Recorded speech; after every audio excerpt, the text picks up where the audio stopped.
What is going on, everyone? This is Miles with Windows Central Gaming, and welcome to our Xbox and Bethesda Games Showcase 2022 pre-show. We are in the final stretch, everyone. We are less than 30 minutes away from Microsoft's big conference this year. In a kind of new tradition, it seems like they're starting. There will be a second showcase on Tuesday of this week, but for all intents and purposes, this is the big one. This is the big kahuna, the big mama. Everything is on the line here, and I'm very excited to see what Microsoft brings to the table. It's also a very exciting time because, for the most part, there aren't a lot of leaks floating around. There have been, and if you've been trying to avoid them, stay off social media. There are a couple floating around that could or could not be true, but for the most part, a lot of this showcase is a question mark, and that has people excited. I'm, as much as I love being, in the games media, games journalism, I love a good surprise. I want to be surprised. I don't want to know everything ahead of time because I want that moment, that reaction where you see something for the very first time and you're treated to something you never would have expected. And that's the beauty of these showcases. And that's why so many people are excited right now, because the possibilities are massive. So huge shout out to everyone who's tuning in for our little pre-show here. I know there's a lot of amazing content creators, a lot of amazing channels doing live reactions, broadcasting the show. So I appreciate everyone taking some time to tune in and hang out with me over here on youtube.com/Windows Central Gaming. So quick energy check. How we feeling out there? Let me know in the chat what your energy levels are ahead of this showcase. And let's pose a couple questions while we hang out and kill some time before the show, because we still have about 25 minutes. We got 25 minutes to really talk about what could potentially be there. So the first question I will pose to everyone here: how does Xbox kick off this show? We've had Phil Spencer come out earlier today, I believe, and talk about how this is a gameplay-centric show, which is something I've talked about previously, how they want to lean into that. And I imagine how they start the show will set the tone of what we can expect from the showcase. So I do expect some cool gameplay to really kick off the show and solidify the fact that this is a gameplay-centric show. Phil Spencer addressed the fact that they've seen the feedback, they've seen the criticisms regarding CG trailers over gameplay, and he has stressed that this is a gameplay-centric show. So we should see plenty of gameplay, which is exciting, because there's nothing more exciting than gameplay. So hopefully some of the previously announced Xbox projects get some gameplay, and we can finally see what some of these titles are going to look like, how they're going to feel, how they're going to play, and what we can expect for them. And that's really exciting. Nick W., welcome to the supporter tier. Appreciate that. Appreciate the support. Again, appreciate you all hanging out. I'll talk about real briefly while you guys are dropping what you expect. I'm expecting a Redfall Starfield 1-2 punch to kick off this show. Again, I'll just preface this. I'm not leaking anything here. I don't know what the show is. I don't trust anyone really who says they do know what the show is right now. Even people like Tom Henderson.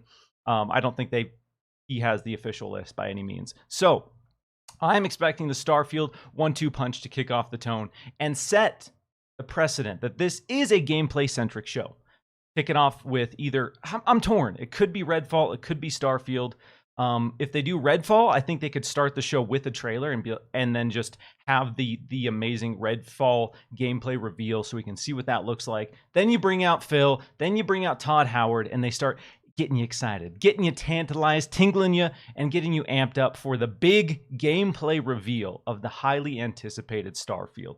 Because you got to have Todd out. I feel like you have to have Todd out before Starfield to really set the tone, set the expectations, get people excited, because Todd is a passionate dude, and he does an amazing job getting people excited about Bethesda games. So maybe he comes out right away. Maybe he is the first person on stage, and he says, all right, we know these are delayed. We know you're bummed that you can't play them this year, but here's why it's going to be worth the wait. And then, boom, gameplay. And I think that is the right call. That is the way to do it. And really, again, set that tone that this is a gameplay-centric show. This isn't the only gameplay you're going to see here. You're going to see a lot of gameplay from a lot of first-party games, and you're going to see some gameplay from some third-party games as well. So I think that's how it's going to start. Let me get caught up on some super chats here. Mr. Joanna Dark says, hello, Miles. I can predict that there will be no Phantom Dust. Long live Code Veronica. E3 2023. It will be announced. Boo! Boo! I'm keeping the Phantom Dust dream alive, okay? At any cost. It's hanging, it's on life support. The dream is it's barely there, but it's there, all right? And I'm not going to give up on my hopes, my dreams for Phantom Dust. And you can't take that away from me, okay? If you get Code Veronica, I'll be happy for you. I know there are a dozen passionate Code Veronica fans around the world who want to see that remake. So for them, I would be excited and I would celebrate it. Unlike you, crushing my dreams of Phantom Dust day in and day out. My goodness. Patrick gets it. Patrick, also welcome to the channel member. Appreciate you. Patrick says Phantom Dust or bust. Exactly. Hashtag Phantom Dust or bust. If I don't see Phil Spencer on stage revealing the Phantom Dust reboot once again, a 0 out of 10 show for me. Sorry. It is what it is. Those are the cold hard facts. All right, let me see if anyone in the chat has anything exciting. Go with Redfall to start. I think, yeah, Redfall or Starfield. Hopefully back to back or how you start it. Because again, those are I guess the kind of sort of negative points of the show right now because they were just recently delayed. And a lot of people are still fixating on those delays. And we've seen people throw around concerns or woes that, oh, maybe these games are in trouble, blah, blah, blah. The typical stuff. But if they can come out and start the show with those two and they look incredible, people are going to forget about the delays, or that people are going to care a lot less about the delays because they have tangible gameplay of what it looks like and why they should be excited. And so if they can do that, boom, the rest of the show, we're golden. We've got some of the negative stuff out of the way, and it's smooth sailing. New announcements, new reveals, new gameplay. Let us go. Sorry, just catching up on the chat here. Chrono Boys J says, what about mana, Miles? Yes. Anyone who follows me on Twitter knows that I've been ranting and raving about Legend of Mana and Trials of Mana and Secret of Mana coming to Xbox because it's one of those classic JRPG franchises that has historically skipped the platform. There's never been a Mana game on Xbox. And, I've been trying to will that into existence as a big Mana fan. Legend of Mana, one of my favorite games of all time. Absolutely love it. I've already bought it on Switch, PC, and PlayStation. So I have it. It's not that I can't play it and won't play it. I do have it on all those platforms. But, I want it on Xbox just for that moment. Just to live in a world where I can play Legend of Mana on Xbox because I just really want more people to play it. And I know there are people who, especially who watch this show and who are in the Xbox platform, who only have an Xbox and don't get to play that for that reason. And that, it breaks my little heart, It really bums me out. So again, appreciate everyone hanging out. We have about 19 minutes until the show kicks off. Appreciate you guys tuning in live. If you're excited, if you're hyped up, if you're amped up about Xbox and Bethesda, hit that like button, share this out. Let's get this party popping.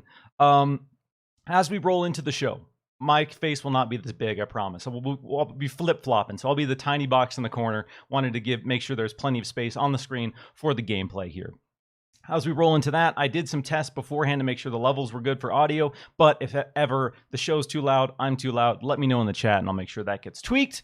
But I'm excited. I'm really, truly, genuinely excited. I was excited last time around, but a lot of people in the Xbox community, especially on the journalism side, a lot of people knew what the show was, realistically. There was a lot of rumors and leaks ahead that basically detailed most of what the reveals were. The big Redfall reveal, unfortunately, that was a big one that was spoiled ahead of time. So that was their big finale. That was their big closer, and we knew it was coming, or some of us knew it was coming, and that was a bummer. This time around, I really don't know. I don't know where the show's going to go. I don't know what's going to be there. I have some ideas as to what won't be there, and maybe we can touch on those. And again, before we dive into the show proper, I'm not going to be talking about any of the big quote-unquote leaks or rumors that could potentially be there, because at this point, if you're watching, you're probably trying to avoid them. So I will respect that. I personally have only seen a couple. I've only seen maybe one or two that could potentially be real. So that's exciting. Outside of that, we got a lot of question marks, and I'm expecting Xbox to surpass what they showed last year. I'm expecting 30 plus games here. The number I threw around just for fun was 32. We'll see. We'll see where I fall there. That was just a random guess, but I'm expecting a lot of games. I'm expecting a lot of gameplay. And what I hope for the pacing of this show is more, obviously, gameplay trailers, but I want them to be on the shorter side, 3 to 5 minutes.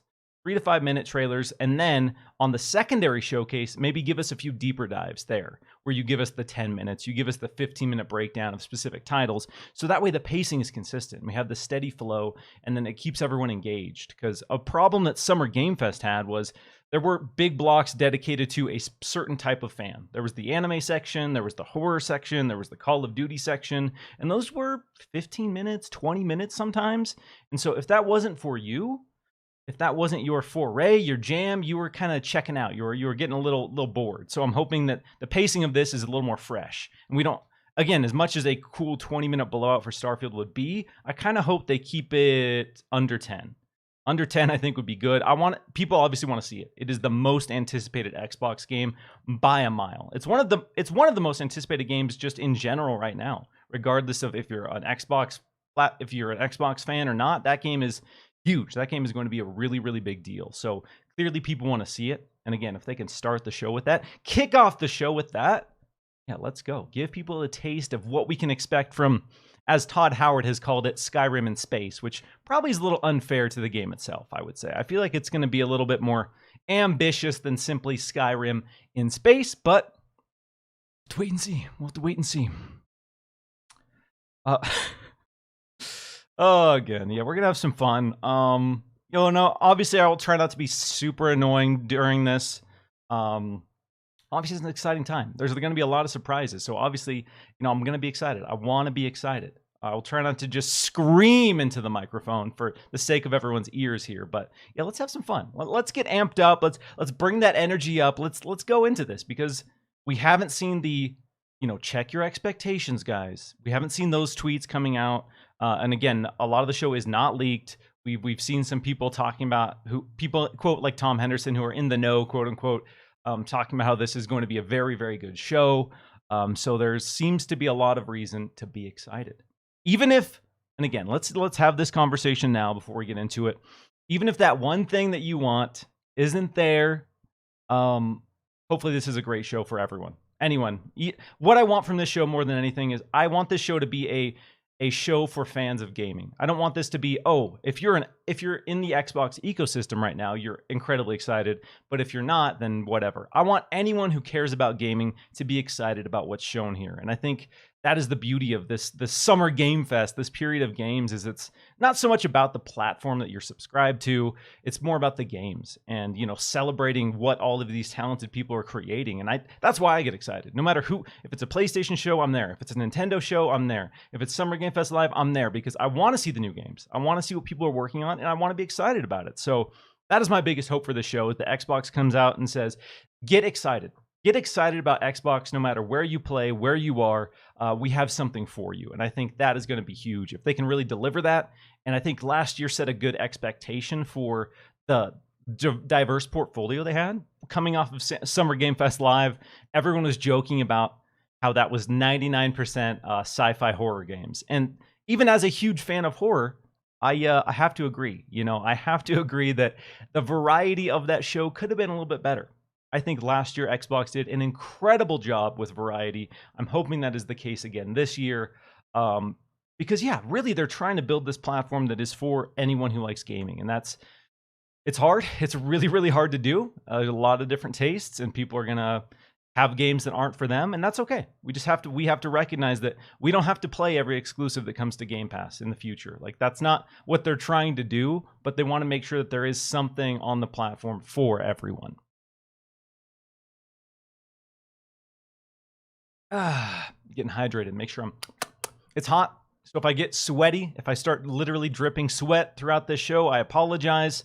I got the AC going, but I'm right behind the sun. As you can see, the sun is right behind me. It's supposed to be like 98 degrees over where I'm at today. So it's going to be a scorcher. It's going to be a sweaty one. The energy, my adrenaline's going, my heart rate's going to be up, and then I'm just going to be hot. So please don't meme me too hard if I'm just dripping in sweat. But I mean, maybe there's some golden meme material. I don't know. We'll see. We'll see what gets revealed here. I'm excited. I'm really excited. All right, let me catch up on the chat here. Make sure I haven't missed anything juicy or exciting. And we are 13 minutes out from the big show. Mr. Joanna Dark says, Miles Dompier, and Kojima walks on stage, and we get Overdose. Launches on December 8th, 2022, the day before my birthday. Wow. What a delight that would be. What a real treat that would be. Jupiter asks, what announcement makes Miles take his shirt off? I don't know. I don't know if there is an announcement that would get me to take my shirt off. But we'll see. Maybe I'll just absolutely lose my mind over some Phantom Dust reboot. I guess that would be the. I don't even want to say that would be the one because I don't want to commit to it. But sure, you know what? If Phantom Dust reboot, if Phantom Dust reboot is revealed, yeah, I'll take my shirt off. There we go. Oh, I hope that doesn't come back to bite me in the ass, but we'll see. We will see. Oh, hesitant to, yeah, again, because in this world, in this day and age, anything's possible, baby. Never say never. That's where I'm at. After all the announcements, after all the reveals I've seen in recent years, all of the projects, all of the acquisitions, never say never, you know. All right, what else can we talk about here? Okay, everyone in the chat, what's your dream announcement? What's the dream thing that you want to see at this showcase? Doesn't necessarily have to be realistic, but what is the one game that's going to get you watching to take your shirt off at home?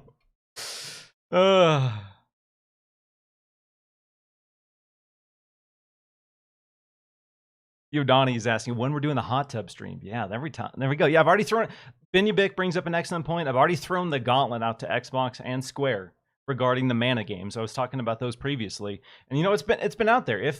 If Mana comes to Xbox, all three, Legend, Trials, and Secret, I will get a Mana tattoo. All right, I've thrown that out there. My body is on the line for gaming. Okay, so no one can say I'm not out here trying to make moves. No one can say I'm not out here hustling, trying to will things into existence. Phantom Dust, another great example. I jokingly reached out to the studio head of Cold Iron Studios about, you know, Phantom Dust. And, you know, I tagged Xbox Global Publishing, and I was like, hey, I think Cold Iron Studios would be a great fit to do Phantom Dust. Studio head pops in and he says, yeah, let's do it. So the studio head on board on Twitter, tag Xbox Publishing. I'm like, all right, here you go. Here's your team. Let's make it happen. Where you at? And again, nothing so far, but I'm trying, y'all. I'm doing everything.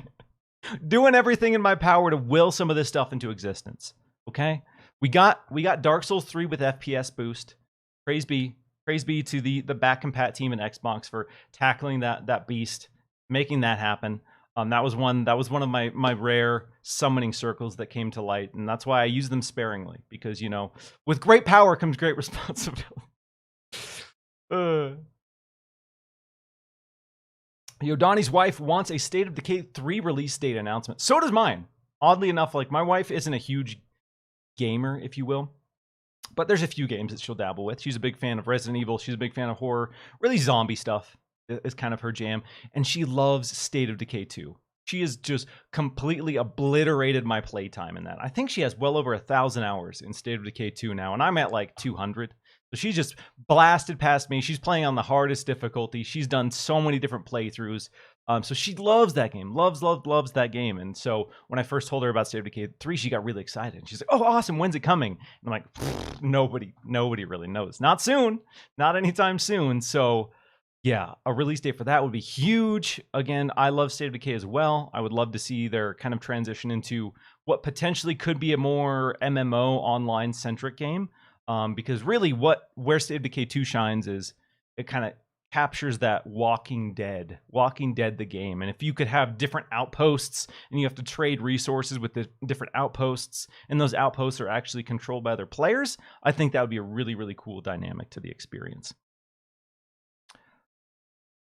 What else do we got here? What else? Yo, Milo says, yo, let's see Scalebound. Again, I have clowned on the Scalebound revival, but again, look at, I'm over here talking about Phantom Dust maybe coming back. So, you know what? If that's what you want, will it? You know, dream it, dream big. Don't let anyone tell you not to be excited. Even me. Again, I meme on Code Veronica a lot. I meme on Scalebound a lot, but you know what? Be excited about what you're excited about. That's really what it's about. That's why gaming is awesome and why it's fun to talk about games, even if it's not my foray. Like, I love hearing about the reasons someone loves a game, and there's something really special and powerful about that connection you have to a world, to a character, to a property. And you know what? Yeah, if you want Scalebound, if you got excited about the possibilities for what Scalebound could be and the big dragon battles and all of that, then yeah, you know what? Hopefully that does come back in some way, shape, or form for you. Miles, you already know, but New Vegas 2 going to be there. I don't know. I really don't know if New Vegas 2 is going to be there. I don't. Really, truly and genuinely, I've talked to folks like Rand and Jez a bunch in DMs ahead of the show. Nobody, for the most part, has a strong idea of what's going to be there. We can look at the Xbox Game Studios stuff that they've previously announced, and there's a lot of it, and we can say, yeah, some of this will be there. That's easy. That is an easy prediction to make. There's a lot of stuff they've previously announced that we haven't seen that will probably be there. So those are easy. But the other stuff, there's a lot of question marks. Like, I want Dragon's Dogma 2, baby. I want that Dragon's Dogma 2 to pop. I want Diablo 4 to get a release date for this holiday. Let's go. Let's make it happen. But again, nobody really knows. Nobody really knows what's going to be there for the most part. I don't think that we'll see Hellblade 2, personally. And I don't know that we'll see Fable either. Those are the two that I'm not really expecting to see. I would love to be surprised, but we just saw Hellblade 2 gameplay, so that box has already been checked for Xbox. So there's not a huge need for them to show off more immediately. I would like the next time we see Hellblade 2 to be the release date. So again, if that's not ready, if we're not getting it anytime soon, then that's fine. I don't need to see that. But the next time I see Hellblade 2, I want to see the release date attached to it, because that right now is my most anticipated game. Above all else, that game, I'm so ready for that world of madness and horror and just beauty. Just gross, disgusting, gray, bloody beauty. All right, y'all. We're 5 minutes out. We're getting shockingly close to the big Xbox and Bethesda Game Showcase again. So a huge shout out to everyone who's joining me. Again, I talked about this at the very beginning, but I know there are a lot of amazing people streaming right now, doing live reactions, doing live showcases. So again, really appreciate anyone tuning in, checking out this show, hanging out with me over on Windows Central Gaming. We're going to have some fun. We're going to have a good time. I'm excited. I'm excited to share this moment with everyone here. As corny as that might sound, it is true. It is a legitimate feeling that I have, and I'm really hopeful that Xbox has a showcase that has people talking for a little while after this. And so, let's go. Let's make it happen.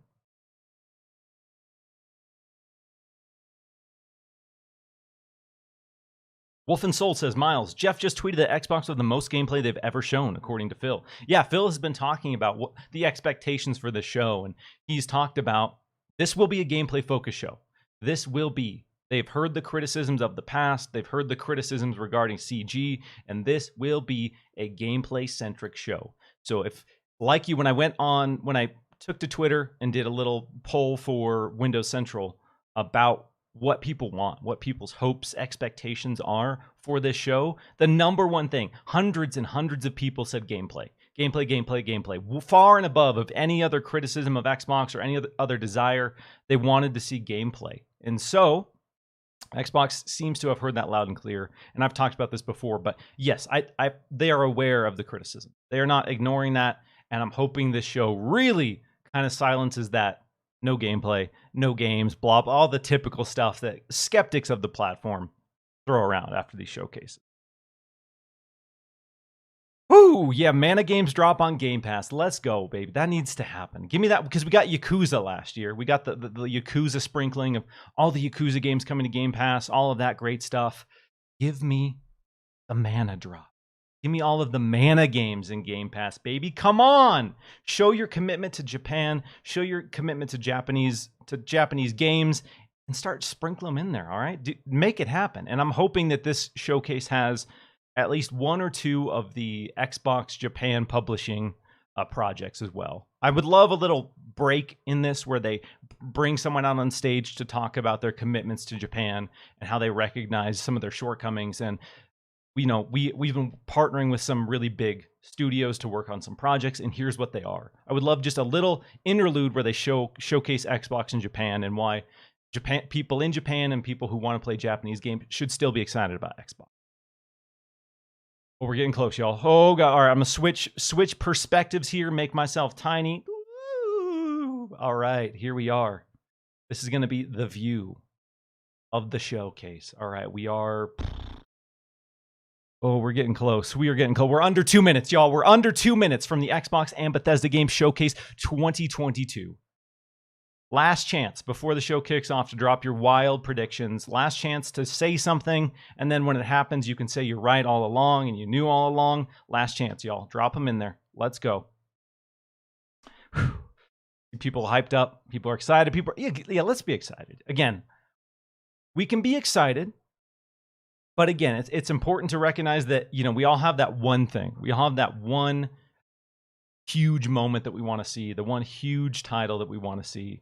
And if it doesn't show, we have to be able to cope with that at the end of the day. So as long as you're mentally prepared for that, crank those hype levels up. Let's get excited. Let's see what Xbox is dropping. And I'm ready, y'all. I'm so ready for this show.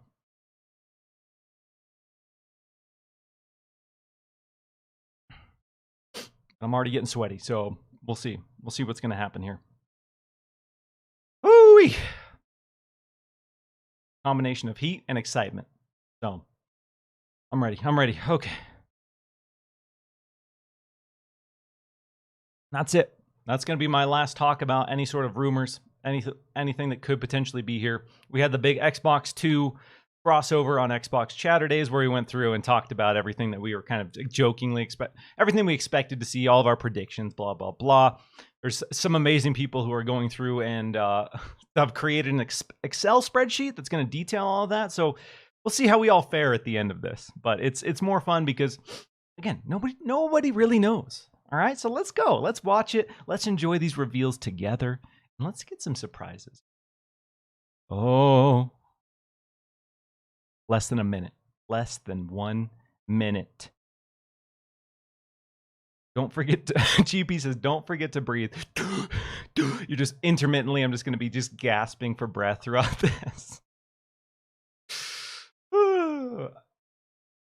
Gamefire says, hope to see some Obsidian there. I'm expecting to see some Obsidian there in some way, shape, or form. Oh, here comes the YouTube premiere countdown, y'all.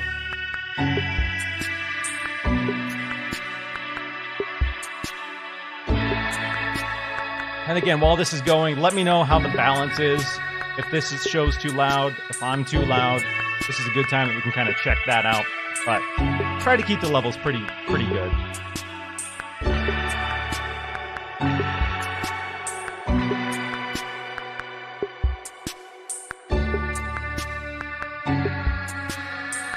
That vibey YouTube music, y'all.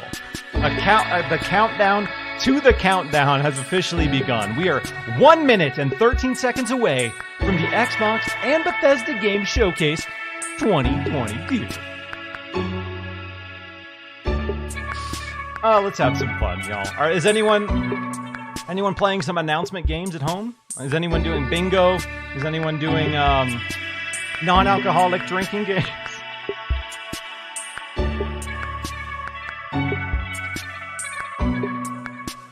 Turn this down slightly here, try to balance these levels out a little bit, because yeah, it's a fine balance. I want to make sure you guys can hear it, but also hear me. And it also doesn't help that the YouTube premiere music just blasts through the roof. They really just crank this to the max.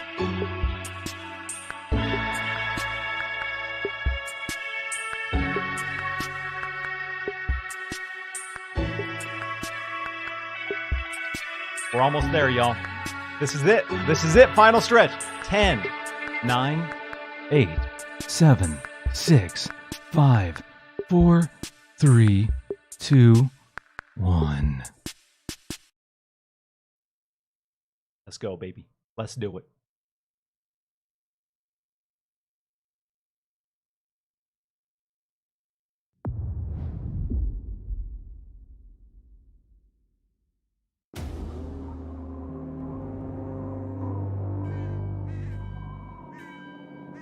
Oh, is this what I think it is? Rumor has it something's off at the church. There's blood in the baptismal font, and pastor's gone missing. And my genius plan was to investigate it. Alone. Yes! Redfall, baby! Let's go! Let me see this gameplay. Of course. Don't stress, Layla.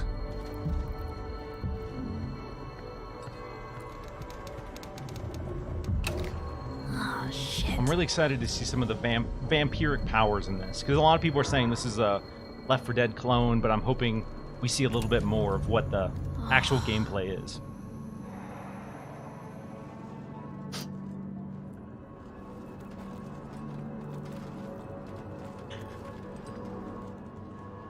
Shout out to all the Morb heads in the chat, you know? That?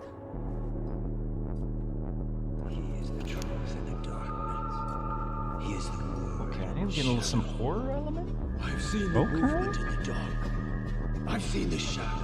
I see you. Oh, Lord! I'll bite out your heart. Oh, God, oh, God, oh, God, oh, God. Oh, okay. Oh, shit, there's more! Loving the animations for these vampires. They look very intimidating.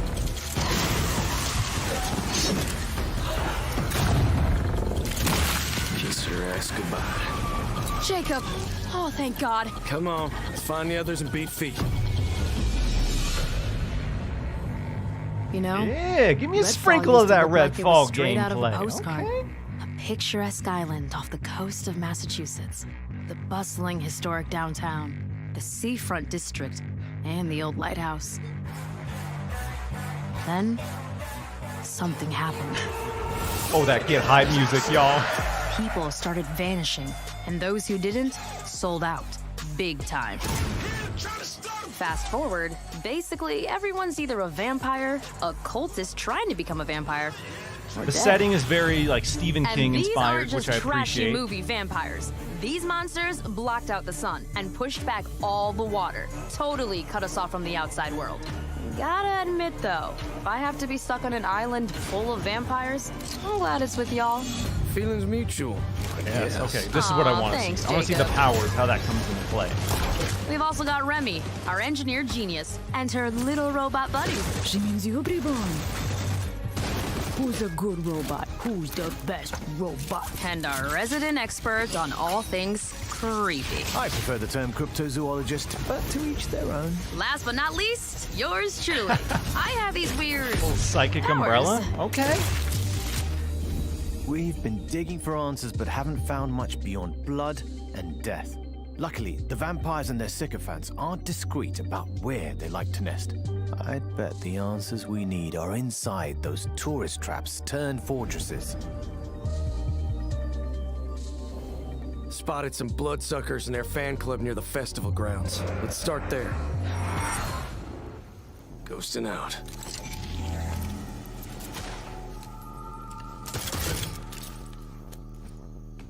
If anyone here has played the Blackout Club, Let's this just game get kind of this looks like done. an evolution of On that my mark. formula. I'm excited because they have the overarching mystery, and you're trying to understand what's going on with these supernatural entities. So I'm excited that we're getting a really good look at what this game is. 'Cause, again, a lot of people just said it was going to be a Left 4 Dead clone, and Going up. there are some comparisons for sure.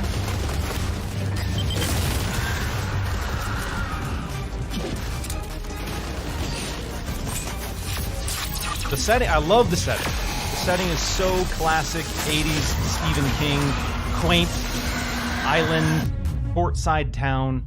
Love that My atmosphere. cryptid hunter's intuition tells me there's a nest nearby. Your what? This carnival sequence feels like an homage to Lost Boys. Oh, now I simply must go in there. What is that? Where does it go?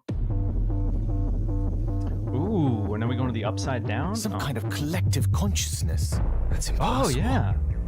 Okay, so it's getting weird. Yeah, let's go. There's the Little movie theater. Upside I down used to come Stranger here Things all the vibes. time. Why do they Vibes, have to if mess you this will. up for me? Ah, shit. It'll collapse any second. Run!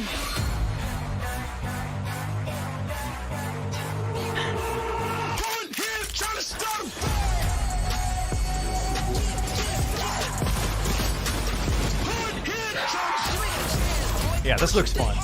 This looks like what I wanted it to be. I've always wanted to see Arcane dabble with the multiplayer formula because they've been so good at player agency.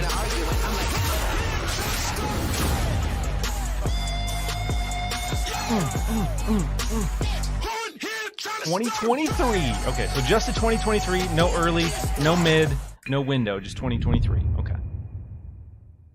But that looks good. Yes, baby. Starting with Redfall. We're going to get Starfield next. Todd, you coming out, bro? Oh, no. Oh, oh, damn. Silk Song, baby. People have been, every single time there's a showcase for anything, people are screaming Silk Song. So this is still a huge deal. Silk Song, baby. Let's go. Hollow Knight is an absolute banger if you haven't played it. Oh, yeah. Let's go. Let's go. Silk Song. Dark Souls Metroidvania. That's all you need to know.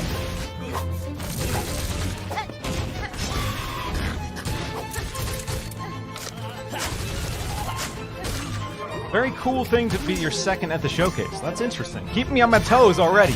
All right? Keeping me on my toes already.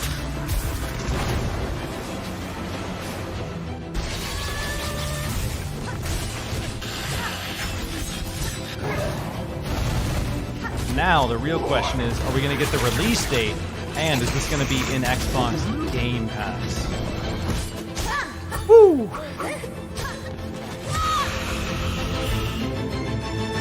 Oh, Xbox Game Pass confirmed, but no date. No date, but it is coming to Game Pass, baby! Let's go. Ooh, world premiere. Popping. You got for me. Squanch. Selling humans as drugs. You're the only Justin one that Roiland. can stop them. Realize we're gonna have to take out the entire alien drug cartel.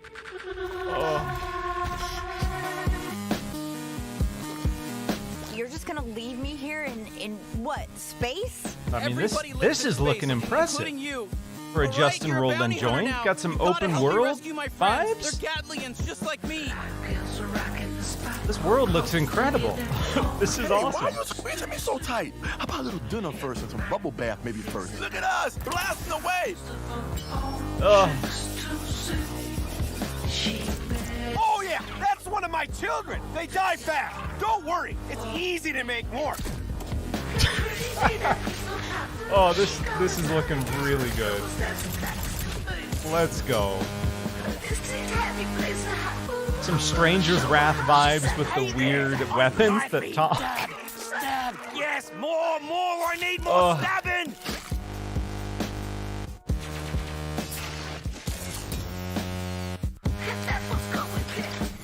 Also getting some kind of Oddworld, a little more colorful Oddworld vibe. Is that?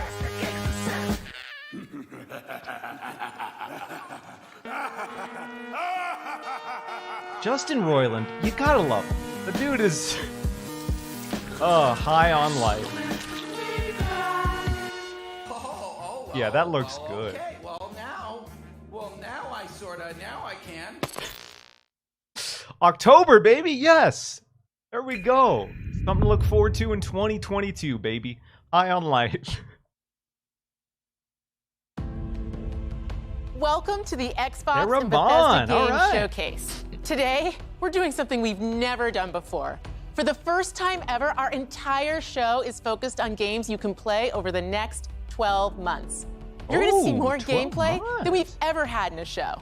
Industry-defining racing experiences, gripping narratives, compelling strategy titles, and my favorite, the most anticipated open-world RPG of the last 20 years. All playable Let's in go. the year ahead. Love hearing that. And Set the best tone, part set the is, expectation. With Xbox, you'll be able to play those games in more ways than ever before. You can play on your console, PC, or on the go with Xbox Cloud Gaming. You can play with who you want, where you want, and when you want. Today, we're going to show you more than 30 titles that are coming to Game Pass. More than 30? And that is on top of the Coming to hundreds of Game titles Pass. coming to Oh. members over the next year. Oh, damn. Our next announcement shows that the benefits of Game Pass go well beyond the console. We are thrilled to be working with an iconic team that has built some of the most played, most watched franchises in the entire world. And now, all Game Pass members will be able to unlock the benefits for these incredible games on PC and mobile. For over a decade, players have created a thriving culture of competition and creativity around our games. From clutch Riot, plays with okay. friends to unforgettable moments in esports to amazing creations that have blown our minds, our community has continually taken Riot Games to new heights. Today, we're proud to invite the Xbox community into that world. We're bringing our biggest PC and mobile games to Game Pass. Subscribers will unlock every champion on League Neat. and Wild Rift, all Valorant agents. Would love to select cards see in League of Legends on Runeterra, console, and but Little still Legends pretty and cool. Teamfight Tactics. I know the And Riot that's just the verse start. is a really big deal Thank for a lot you of people. for coming so on this journey with us, and There we go. welcome to Riot Games.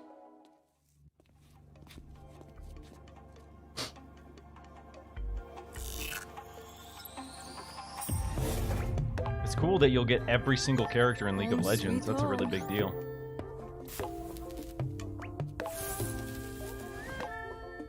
I haven't played Valorant, and I feel kind of bad. I've never checked it out. I've watched streams of it. It looks fun, but I've never played it myself.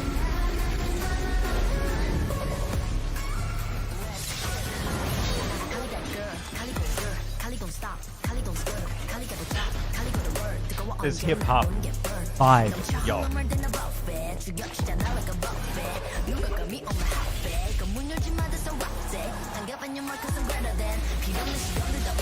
Hype sizzle reel, you know.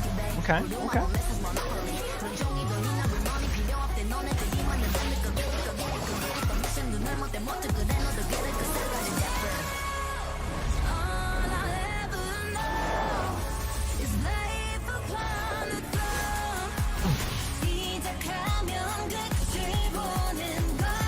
Oh, here comes the drop.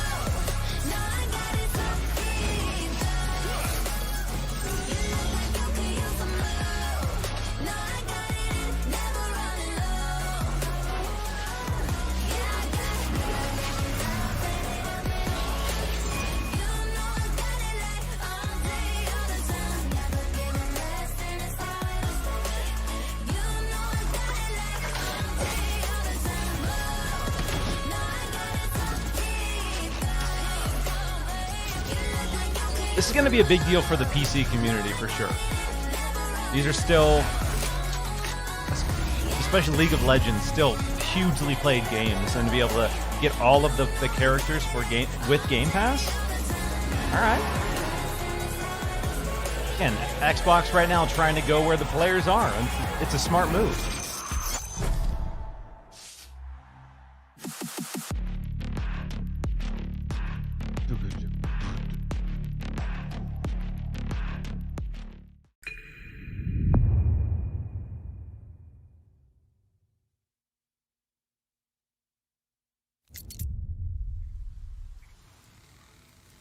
I'm sorry, Amicia.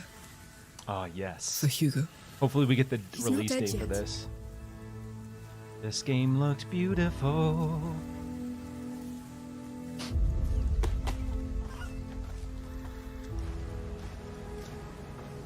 The macula's not just in Hugo's blood. It concerns everybody. They're clearly showing off And it the can scope change of this everything. game compared to the first one. The first one was great, but very tight, a lot of tight areas. This is way more sprawling.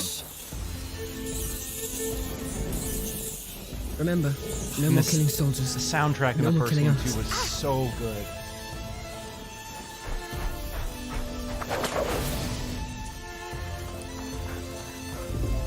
Look out! There's a killer around I think here. the first one is still One of our in men Game has Pass if been you murdered. haven't played it. Highly, highly recommend it. I'm gonna be playing it again here ahead of this release.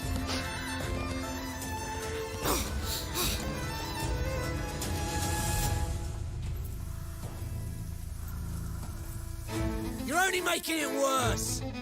Amicia, don't! I'm tired of being afraid. I'll show Okay, we them have that it's got some over. more combat. The first game doesn't have much in the way of combat. You can They're fight nothing, back, but nothing to be scared of. in this they're elevating that a lot, which is cool to see. What is wrong with me? Our protagonist is a little more hardened after the events of the first game. Do it. More willing to just murder. What? I'm sorry, can you control the rats?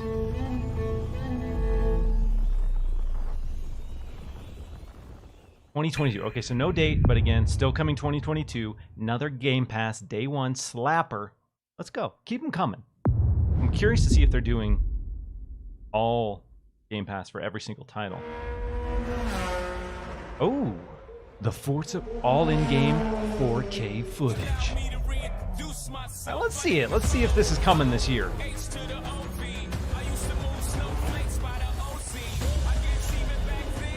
Let's see what this new engine can do.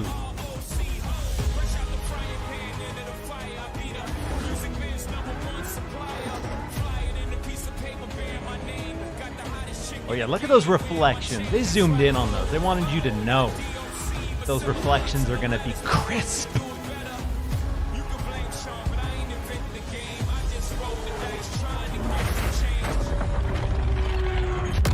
Yeah, give me destructibility. That's what I need.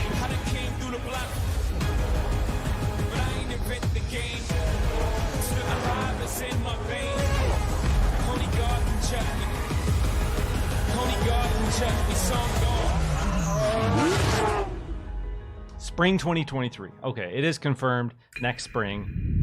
Let's go. Yeah, again, I used to be huge into racing sims, not nearly as much anymore, but yeah. New Forza Motorsport is back.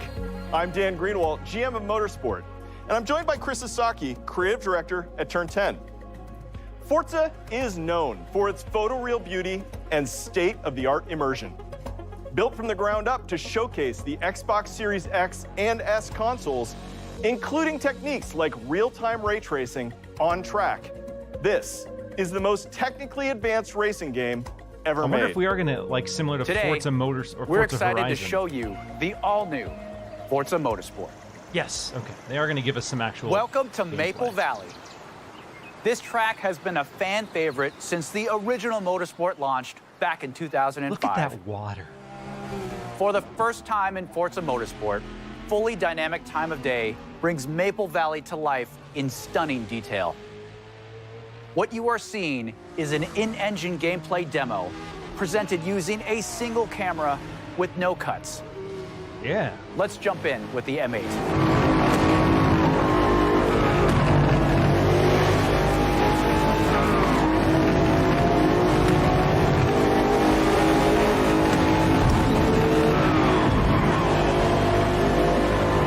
Yeah, this is going to be one to rewatch in 4K for sure. The driving experience. Yeah, that's the only downside of watching the streams live is you don't get the raw 4K experience. But yeah, this is going to be a game that just demands you watch it at maximum resolution. Let's advance time of day here and look at the world details. Love to see dynamic day and light getting added to pretty much every single game. Photogrammetry and 3D material scans. It is a huge deal. Advanced rendering and procedural generation techniques bring a new level of realism to the track.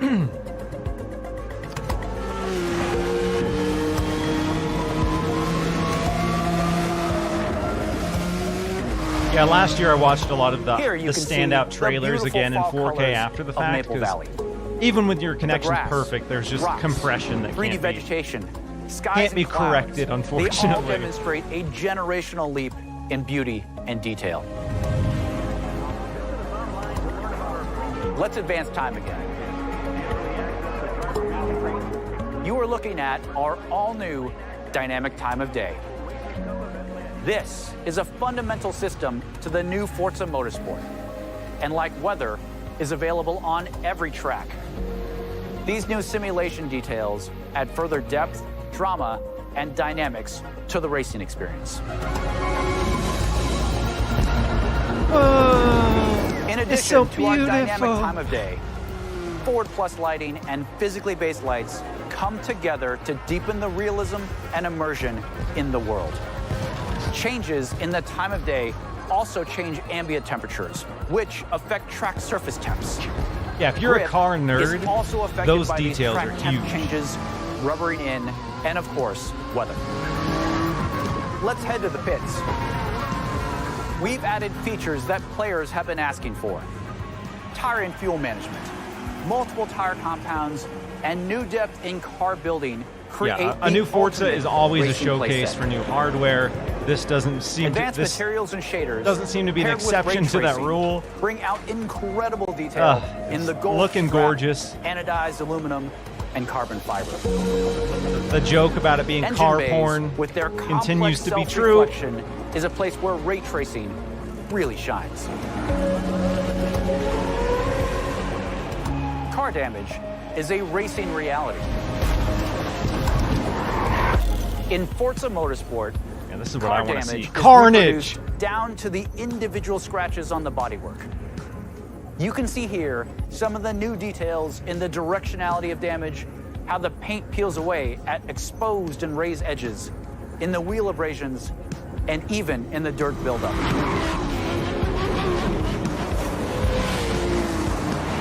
Using the power of the Xbox Series X and S consoles, ray tracing makes everything feel more connected. Cars reflecting onto other cars. Cars reflect in their own mirrors. Yeah, they are really highlighting those reflections, and they look, based Things on this just feel gameplay more slice, natural, really, really impressive. more real.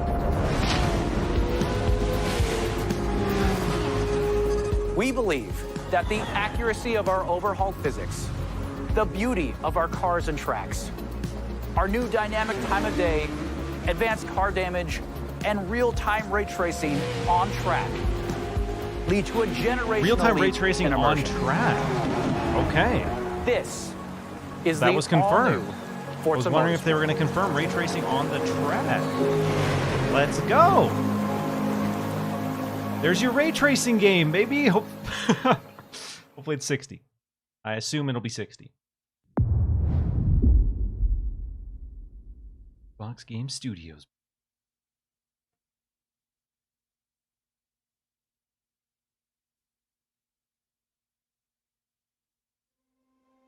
Microsoft Flight Simulator.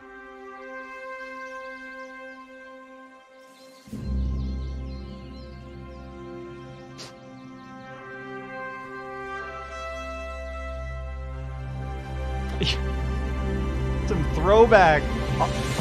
That's awesome.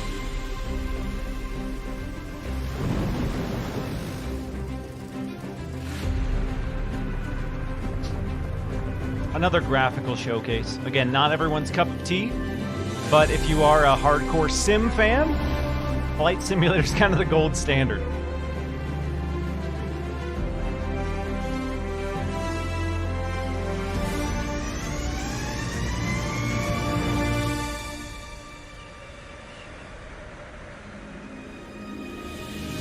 So soothing, you know, just beautiful atmosphere, incredible visuals.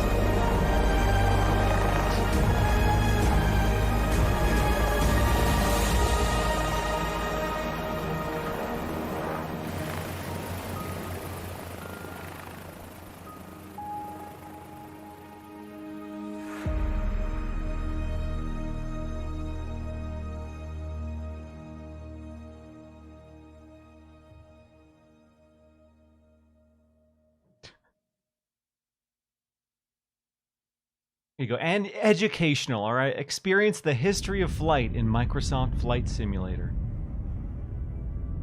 Oh, are they putting a pelican in Microsoft Flight Simulator? Oh, here we go. I'll dive back in for this. I'll crash this thing into everywhere.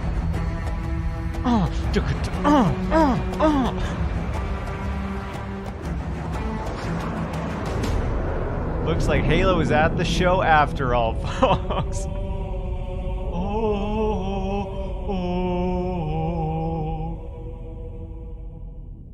Yeah, Halo Infinite and Microsoft Flight Simulator collab.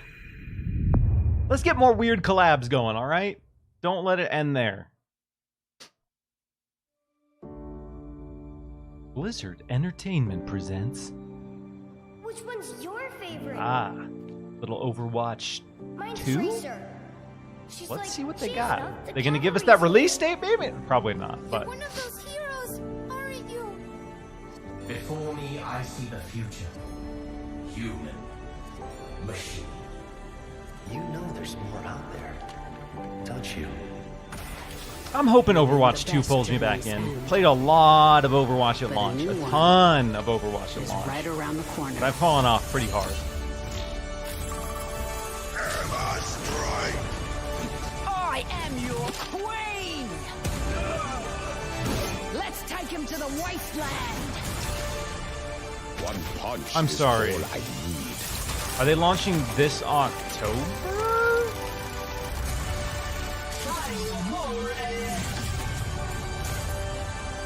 Free to play?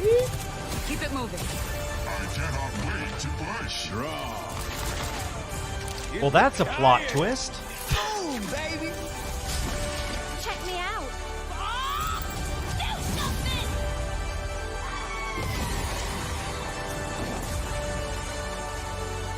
Get in there. It takes a team to tango.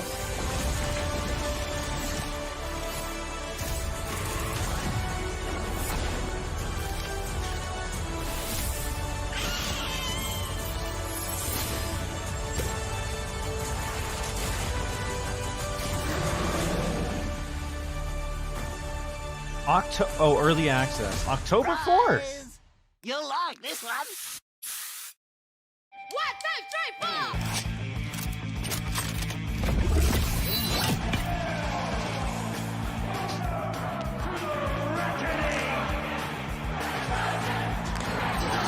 No wastelander has ever made it to the reckoning before.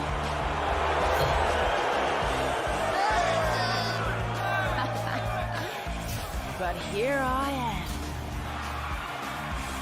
A free-for-all with 0 rules.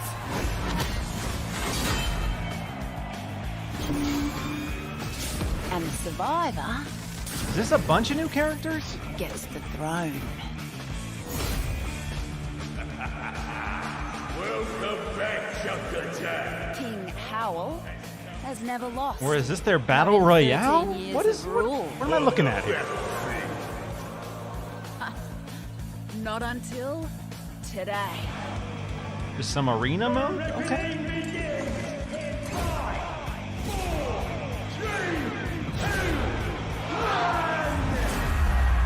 Did you really think this would be a fair fight? Okay, that is coming sooner than I would expect. October 4th on Xbox consoles as well? All right, another 2022 game. We got stuff to play, y'all. It's not too barren out there. Oh, Oxide.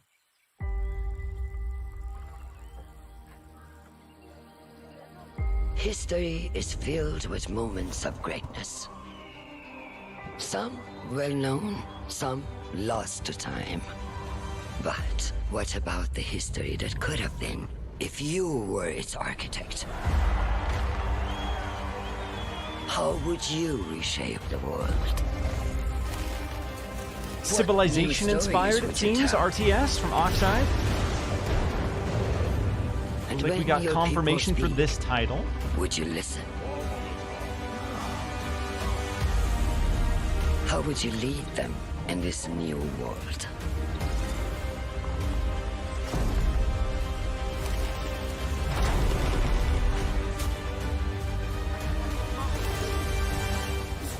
History is filled with moments of greatness, but these will be yours.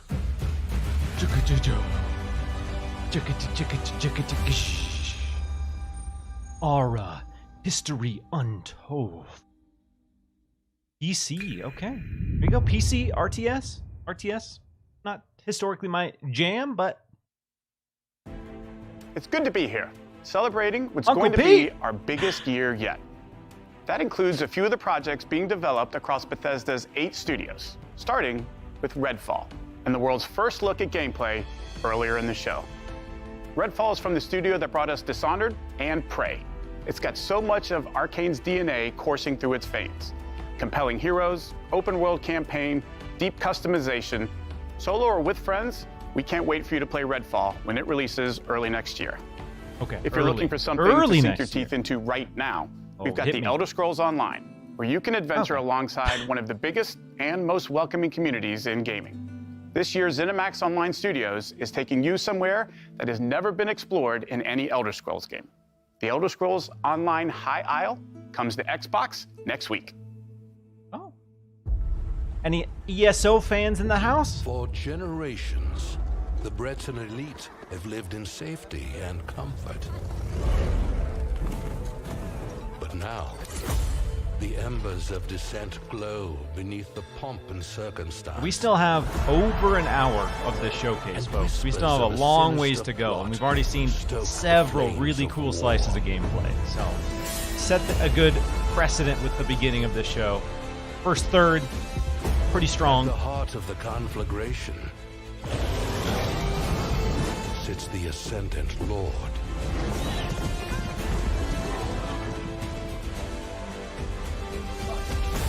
Oh yeah.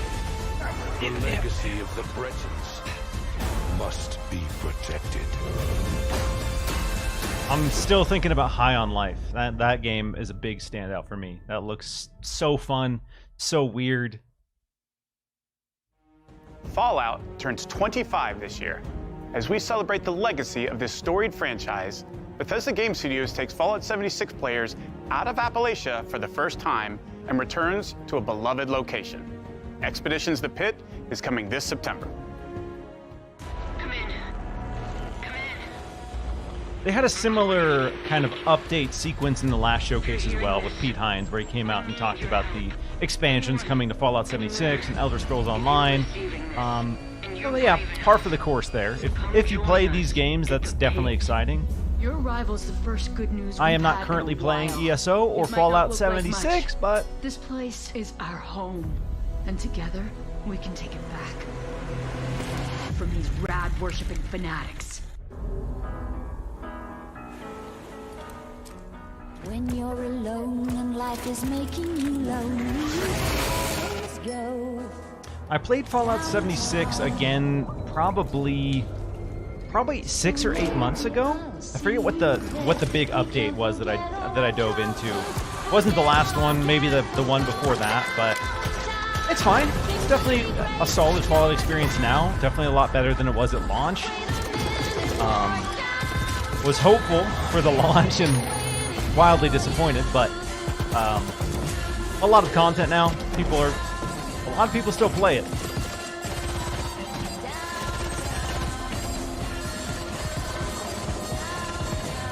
Hit me with all that licensed music. Thanks, Pete.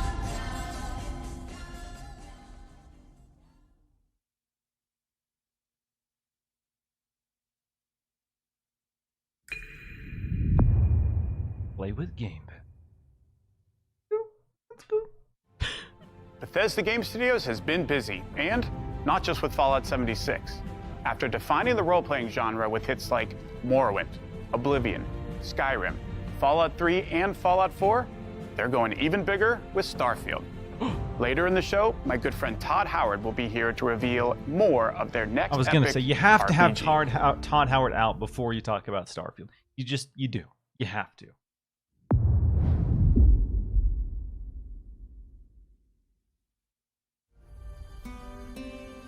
Forza Horizon 5. Ooh, is this our first look at the first big DLC? This one leaked. Oh, I won't say anything now, but you probably already saw if you've been on Twitter what this is. But let's go, baby! I never got a chance to play Forza Horizon 3 Hot Wheels because I didn't play Forza Horizon until 4, so I never got to experience the first experiment with this. So let's go.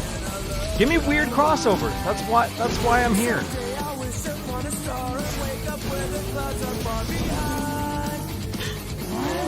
I will dive into Forza Horizon for this in a heartbeat.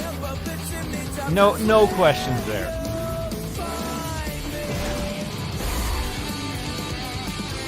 I've always been more of an arcade racing guy, you know?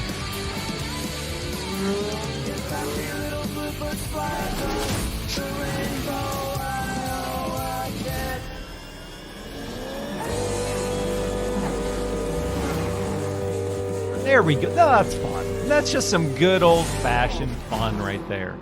July 19th, cool, next month. Next month, another 2022 addition to the Xbox lineup. Console launch exclusive.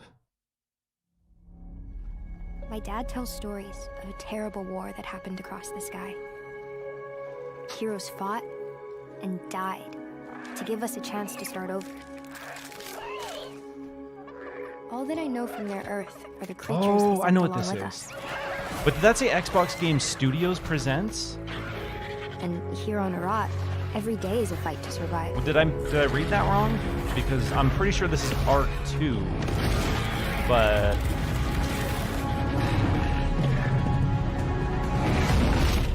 But if anyone can tame this new world, we can. Vin Diesel, baby! Look at that hunk of man. I love me some Arc. I love me. Played too much. Way too much of Arc 1. 2023. Xbox Game Pass. Let's go. So they said within 12 months, so that's coming before June, apparently. That's what Sarah Bond told us at the beginning of the show, is everything we're seeing here is within 12 months. So, let's go.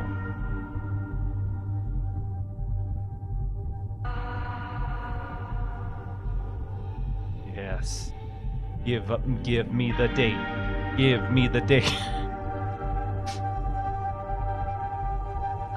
This game looks disgusting, but again, you know me, I'm a horror fan. I'm here. I'm about it. Let's get weird. Let's get gross with it. Let's get weird with it.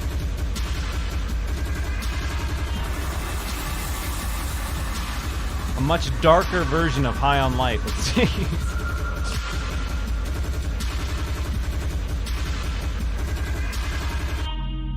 Yeah, this looks like a trip. This looks so weird and so cool. H.R. Geiger influence just spattered all over the screen here. October 24th. October looking stacked. There's too many horror games coming out. It's just too. It's hard. It's hard for your boy who's out there trying to play them all. When the gods first emerged from the great below, we saw them as saviors. Hmm? Instead, they unleashed a pestilence on our world. No one yet knows if you can kill a god. I, for one, intend to find out. Oh, is this what is this? This is from the team who did I am just brain farting up a storm. Souls-like, which really narrows it down. From the team that did a Souls-like comes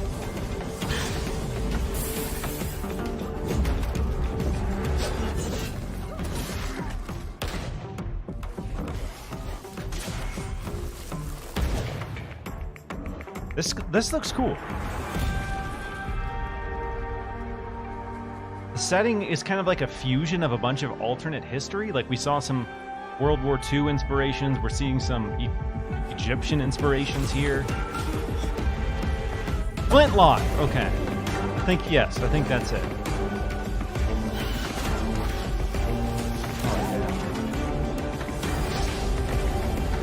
Is this gonna be another Game Pass slot? Did they already confirm this one for Game Pass? They might have. But this isn't a new reveal, but this is our first look at a gameplay trailer, I guess.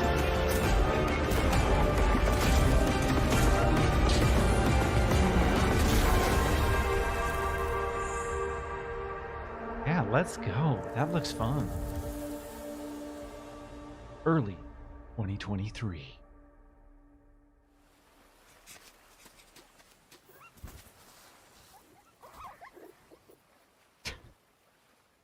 There's your pupper. There's your pupper confirmed. Yeah, that looks good. That looks really cool. World premiere. Ooh. Strap in. What we getting, yo? Xbox Game Studios world premiere. Minecraft 2 confirmed? Are they finally doing it?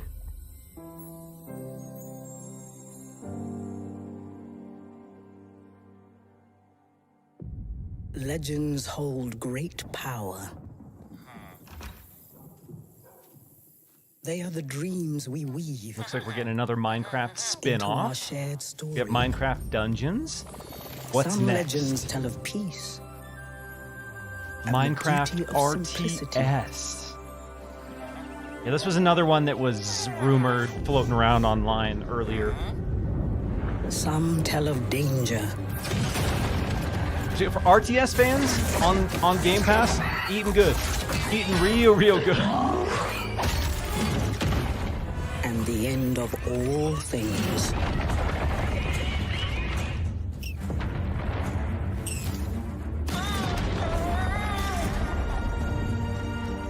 But the legends we hold dearest are legends of hope, of creativity, and of bravery. Oh, and friendships that change the world forever. I was a big fan of Minecraft Dungeons. I played a lot of it. Obviously, I'm a big fan of Diablo, so that helped. This is the legend of a united overworld. United by you. Oh, wait. This doesn't look like an RTS. Wait. This doesn't look... I'm a lot more intrigued. I'm a lot more intrigued by that little taste, because that doesn't look like a traditional RTS. Action strategy game. Okay, you throw some action in the mix, now you're speaking my language. Strictly RTS? I don't know. But we saw some free movement there, so okay. Alright, I'm a lot more excited for that. Console launch exclusive. I remember when you first arrived. You made quite the entrance.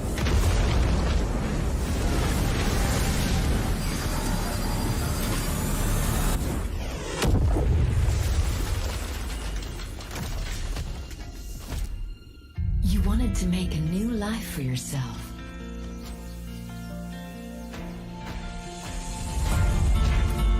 Well, this looks pretty.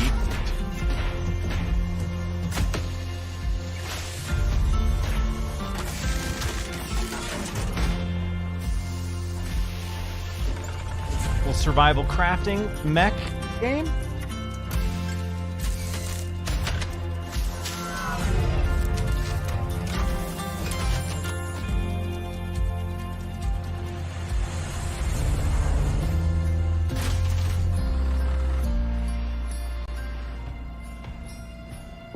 And while you explored, you uncovered a mystery.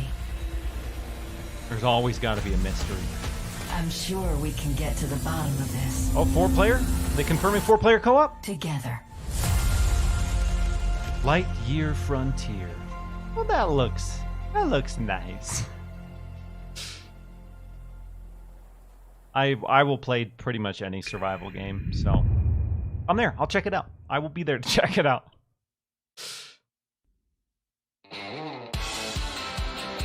Oh yes! Gunfire Reborn. If you haven't played this, so good. So good. Yeah, bring this to Xbox. If this is in Game Pass, ooh, love such a good PC game. Such a good PC game.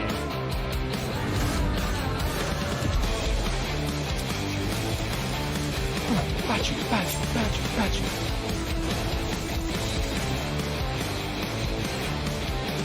Good get from a Chinese developer here for Xbox. Assuming this is coming to Xbox and not just PC Game Pass, but we'll see.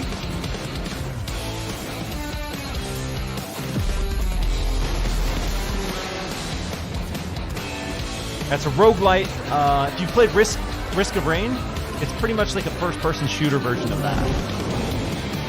Yeah, another October slapper? Hot damn!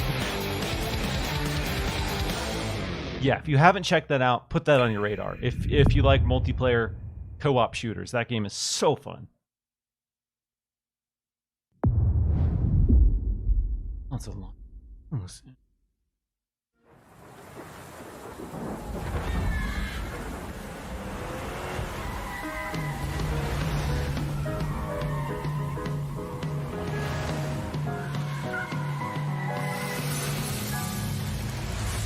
Hello? Anyone here? Anguish fills this residence, Benedict. I got a bad feeling about this. All right, okay. Since I found the first piece. Color me intrigued. That's him. My father. I can guide you. Side-scrolling Lovecraftian horror game? That's all you had to say, baby. We're close. Don't let your fright hold you back now. This looks It cool. is good to see you, you old devil.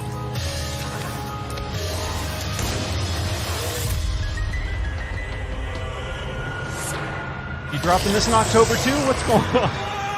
Yeah, this looks rad. Pull yourself together. The last taste of Benedict Fox. Spring 2023. Yes. All right, let's go. That looks dope. Good variety. Again, we at the start before the show we talked about how important variety is for a showcase, and so far, huge variety. Huge variety. Bonjour everyone. I am excited to be here today to tell you more about Interior Night's first original creation, As Dusk Falls. It started with the desire to create a deep interactive experience all levels of players can enjoy together. Because stories are brilliant, universal tools that help us understand the heartbreaking beauty of life. This game is an uncompromising tale of family, resilience, and sacrifice, written like a prestige TV show with a unique motion graphic novel style that triggers the imagination. This is an interactive story powered by video games that gives you agency over the lives of far from perfect human beings. This is a thought-provoking experience you can play with people you love, discover insights about each other, and create shared memories. As Dusk Falls is an emotional experience that we hope will leave a mark with everyone who plays it.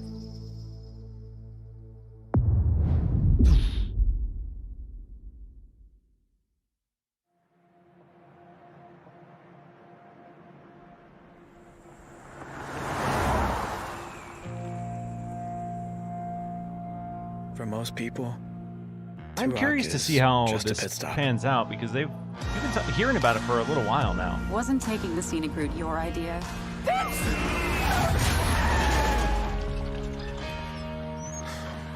But for us, it felt like a trap. There's enough cash in that safe to put the last few weeks behind us. On the ground, now! You were in the wrong place at the wrong time. We'd been in the wrong place. There's no denying how unique the art style Sometimes is. I like doing the that right fusion of doing the fully wrong 3D thing. rendered models and then this kind of like this graphic novel style None of us still escaped frame. that night. It's okay.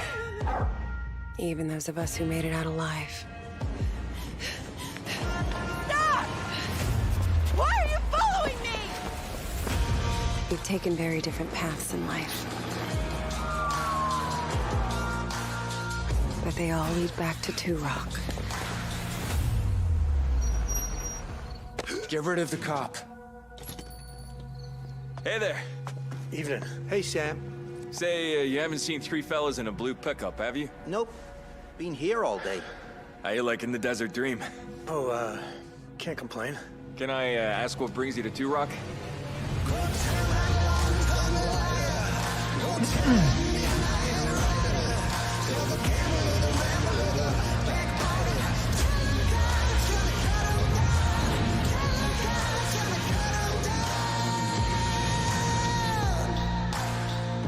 Up to oh, cool. Multiplayer. July 19th. Hell yeah. See, that's I miss the Netflix watch parties, the Netflix Avatar watch parties where we could all get together and just watch a movie and experience a movie together. So seeing these narrative-focused things have multiplayer, yes, love that. Love that.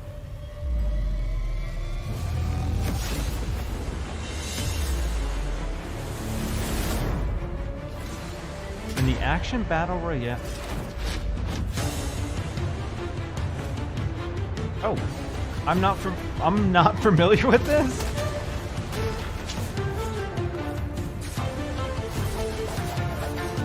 Looks flashy as hell. Ninja Gaiden the battle royale. Is that what we're looking at here?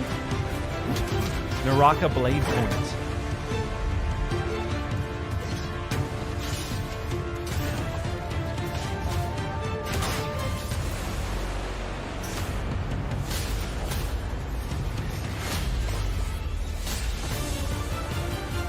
Well, that looks fun.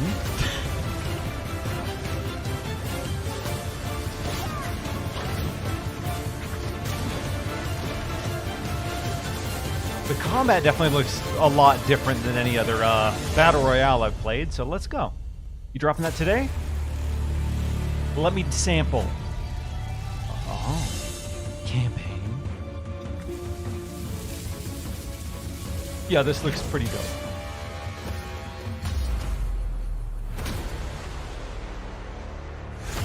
June 23rd. Ooh, coming quick. All right, sick. That looks fun. That looks really cool. Apparently, I've been out of the loop on that one, though, because I had not heard of that before.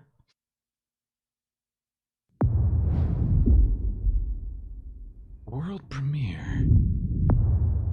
Xbox Game Studios. What else you popping? What else we got here? Here it is.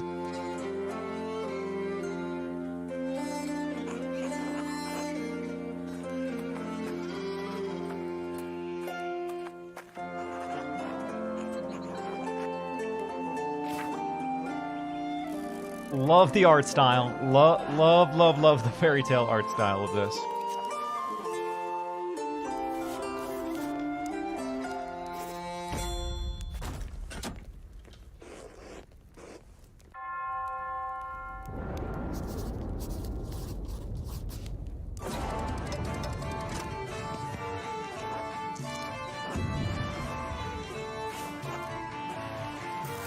Narrative-driven experience. Disco Elysium comes to mind.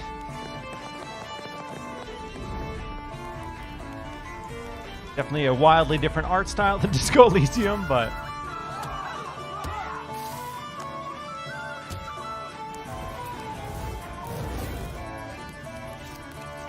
Pentiment.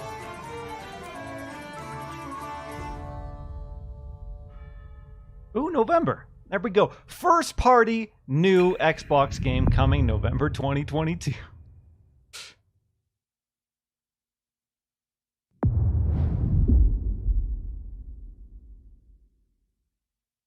Kids, are you ready for a new wild and wacky fruit flavor? Introducing apricot. Yes, is this the Grounded 1.0 launch? Come on! Breaking report. More local teenagers hit me with it. This could be linked to the disturbing trend of missing teenagers from our otherwise. Again, I'm a huge fan of survival games, and this is one of my favorites. If anyone has seen the my wife and I play a lot of Grounded, and we've been waiting for that 1.0. Hit me with it. Great news! Virgil knows you might be a little homesick, but that can be repaired.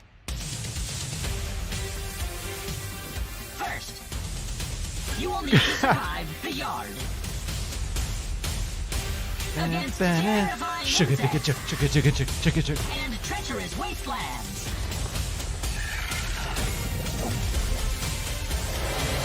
Unfortunately, my memory chip is a little rusty. But with a little maintenance, we can unravel why you are here. Before someone or something terminates your tiny existence. Good luck!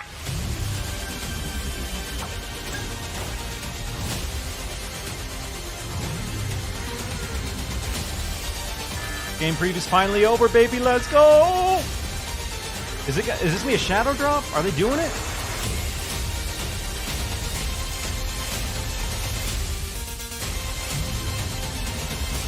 I don't know.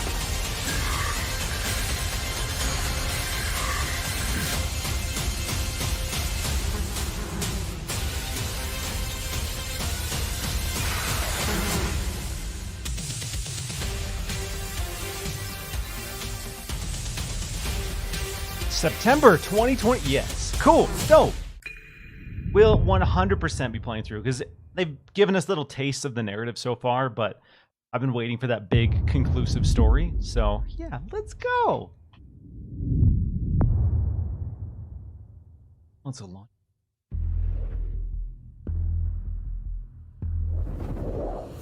Helios. They search for someone who does not exist. The Shadow. The forgotten child of a scattered race. Lost. Until now. Now they have awakened the Erebon.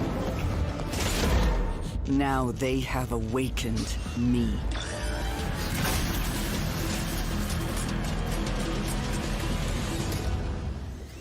But I am not their hope. I am their reckoning.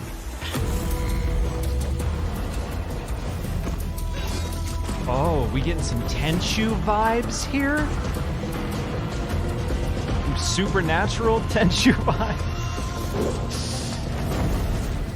Yeah, alright, what's this? They will not drag me into their light. Shadow Legacy. Because their light is a lie. Yeah, alright, let's go. Yeah, so far, almost every single thing Game Pass, so that's important. Because a lot of people, you know, why do I still subscribe to Game Pass once Starfield and Redfall were delayed? So it's nice to see. Wait a tick. I speak now to those who heed a darker call.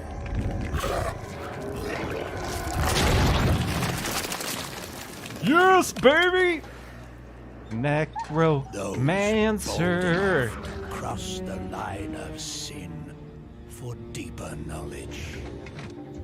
Who follow an unquenchable yearning, born of Diablo 4, y'all. I've been replaying Diablo 2 recently, and it's got me ready for this game in a big way. Black rituals, calling forth life from death.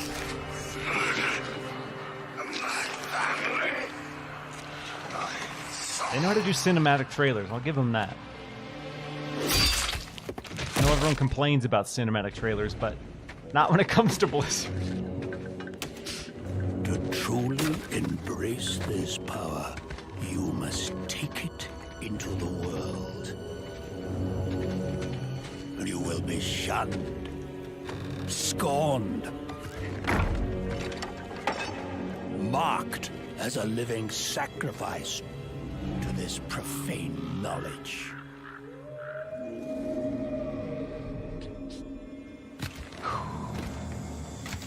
You will be a priest of Rathma, a necromancer.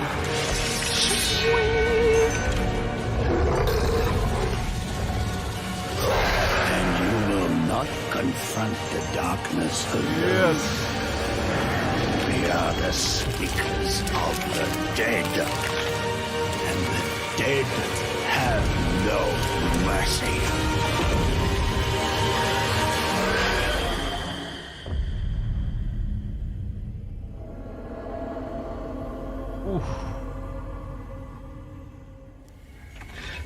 Yes, give me that gameplay. Oh, yeah. Come on.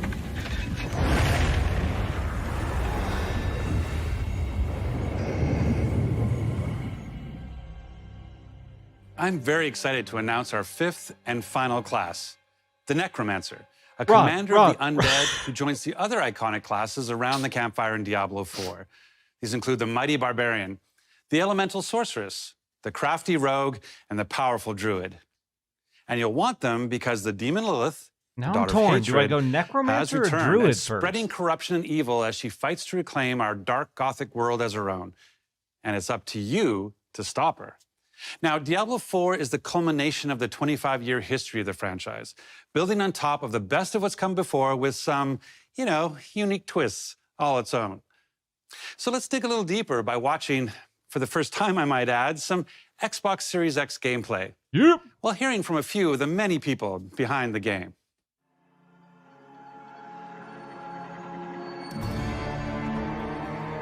Leaning into that Xbox partnership. Diablo 4 is the next generation of action RPG, melding monster slaying and loot collecting with a fully Give it realized to me now. open I world. want to play it right now.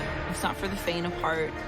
It's gory and I love the unnerving. transition back It's to creepy. the dark, gross art style. Diablo 4 is all about player choice.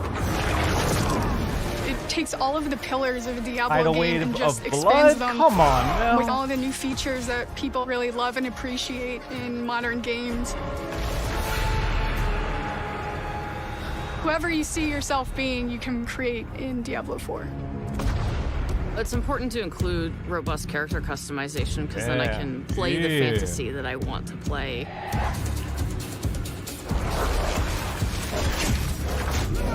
It allows you to switch around your playstyle as well. Everything feels very powerful and fun.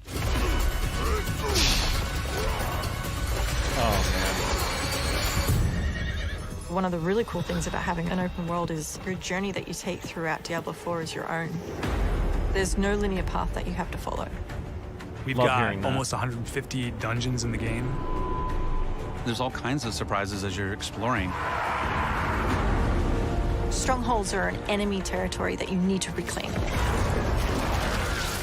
You might have a space that begins as a hostile area, but after you've cleared it out, The evil in this place has been cleansed. it now becomes a friendly town. Ooh, this is looking good. Sometimes it's a new town, sometimes it's a new dungeon. There's a whole bunch of rewards that you get, and you have a real impact on the world as a result. No, you can't leave us here. They might come back any moment. Local events are really cool little story segments that happen within the open world. You'll just be running through the world and then a local That event fire will pop snake? up and you Come can on, that choose to is- participate that in is it. so damn cool. Or get a group together and just wail on these like giant world bosses. Oh. These are Come events on that take now. a lot of people, and you really have to Come work on. together.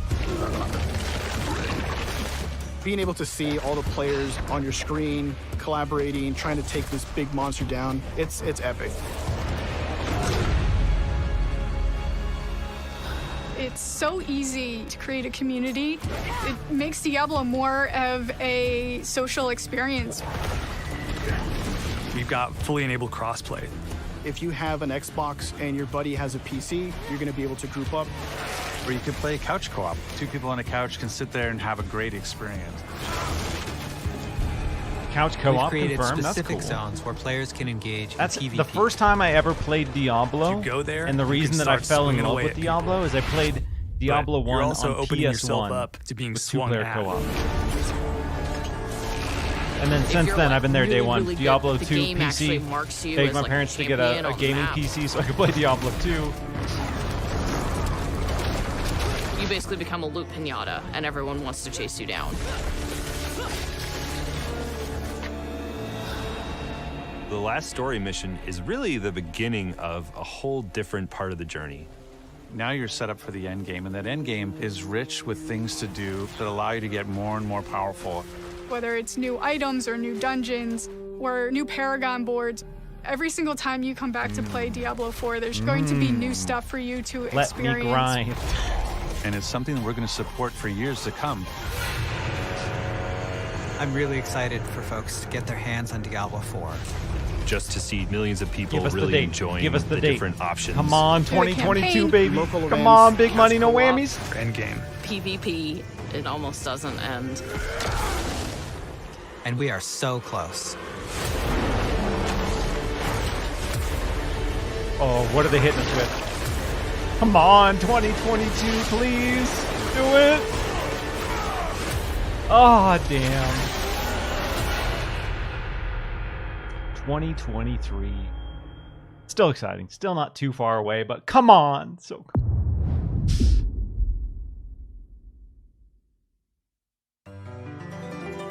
We brought updates that were free to those who sailed the sea, though there's always more potential within. And as this song will spell out, there's plenty to sing about.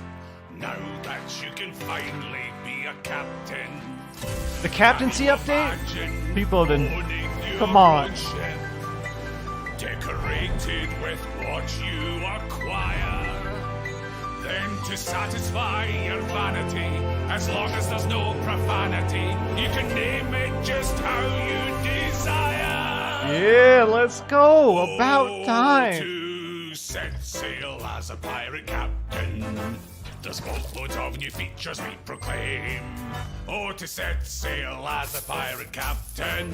That's why we really think that you should play this game. And it's available with Xbox Game Pass, of course. Oh, to set sail as a pirate captain. Adventure will come knocking on your door. Oh, to set sail as a pirate captain. And you'll be amazed at what we have in store. The choice is yours, whatever captain you may be. Whether that's yes, huge quality of life stuff there. Everybody's welcome in this game. So come set sail as a pirate captain. Our time is almost up, so as we leave, if you want to be a pirate captain, come do it in season 7 of Sea of Thieves. July 21st, yay! Okay, I'm a big Sea of Thieves player, and that's been something since day one that people have been begging for. Because you've had the blank name card on your ship since day one, and people are like, come on, let us name it. World premiere.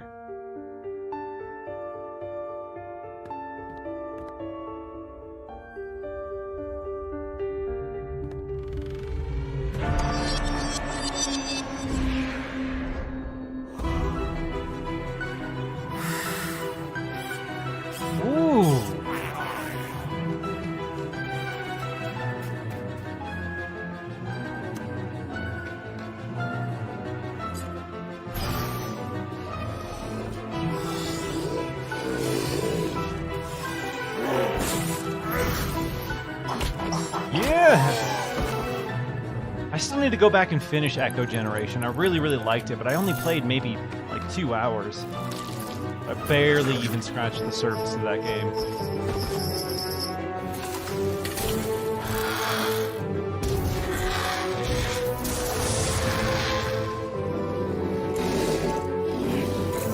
Yeah, I like that they're transitioning to like action-focused combat. That has me really excited. Ravenlock. Is that coming this year? Oh, 2023. Dang, yeah, it's 2023 already is looking kind of absurd. So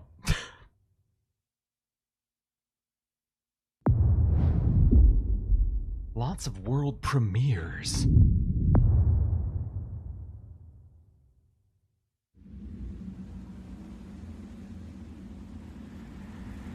Oh, yes. Oh, yeah.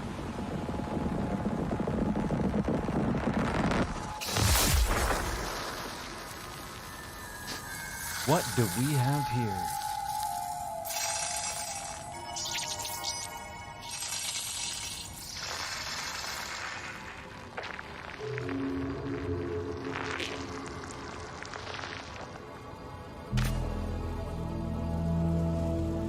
I'm not sure what we have here.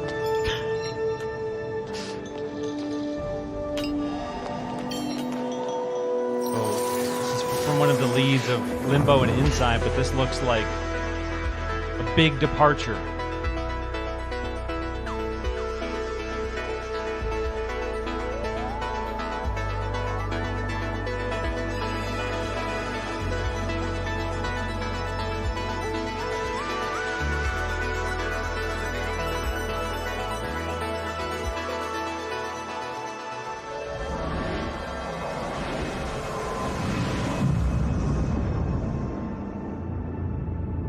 looks like a trip.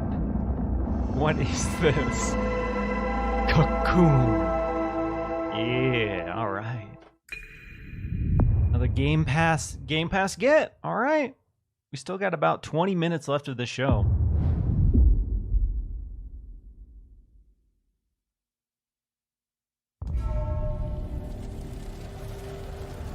Koei? What do we have here? Oh, I'm sorry. Is this the Zombie Dynasty Warriors? What are we looking at here? I found you.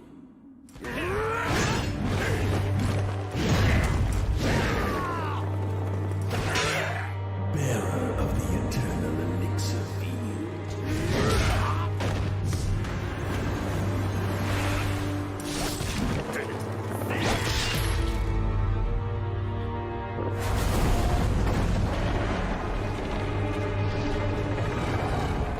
Oh, this looks like madness, and I'm here for it.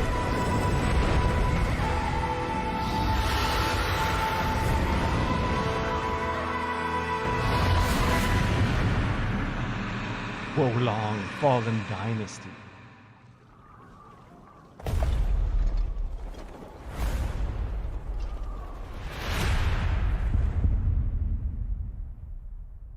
More early 2023. Oh my god. It's gonna be just like last year where everything is just back to back to back to back to back.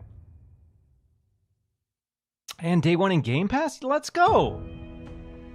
Japan is the home to some of the most talented, the Japan and interlude. well-known game creators anywhere in the world. We're thrilled to be working with Koei Tecmo to bring Wolong Fallen Dynasty to Game Pass day one. I'm also excited to be working with Team Ninja, who has a long history of building incredible action games for Xbox, and it's great to be working with them once again. We know how important it is to our fans to continue to bring more Japanese franchises to Xbox. Yes. I'm excited to announce the return of one of the most highly requested and beloved franchises to Xbox from our partners at Atlas. Oh damn, they're doing it. They're doing it. If this is Persona, I am adding Barrett Courtney so hard and so fast. Because he told me Persona 5 would never come to Xbox.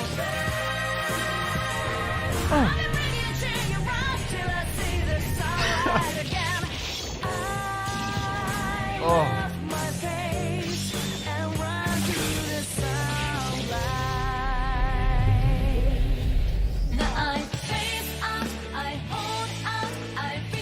We getting the Persona montage?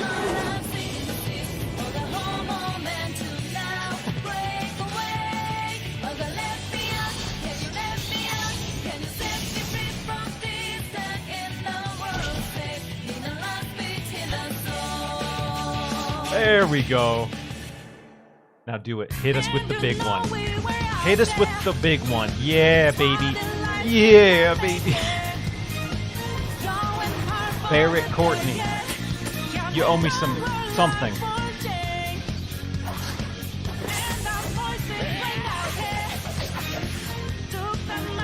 Persona 5 Royal. Yes. Let's go. I am so stoked that they did the Japanese segment in the show. Because we've talked about it ad nauseum. It's so important for the platform. And October 21st, baby.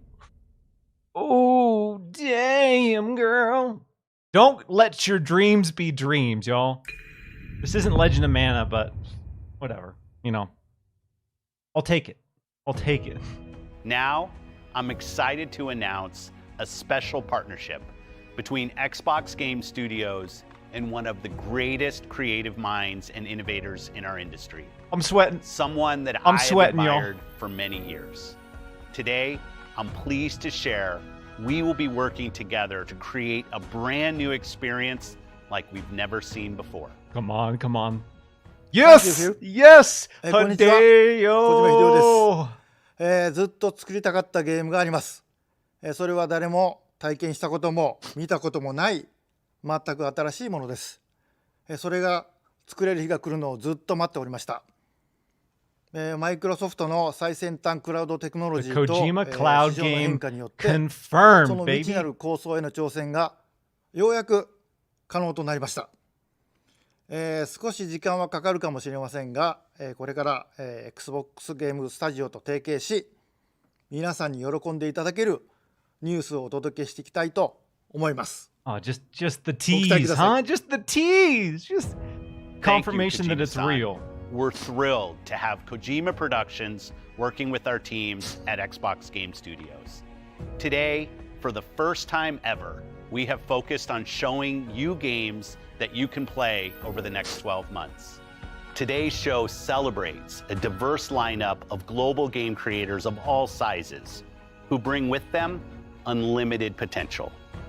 Games from these creators will be coming to Game Pass every single month, including Naraka Blade Point, As Dusk Falls, A Plague Tale Requiem, Pentiment, Persona 5 Royale, Somerville, and Scorn, just to name a few.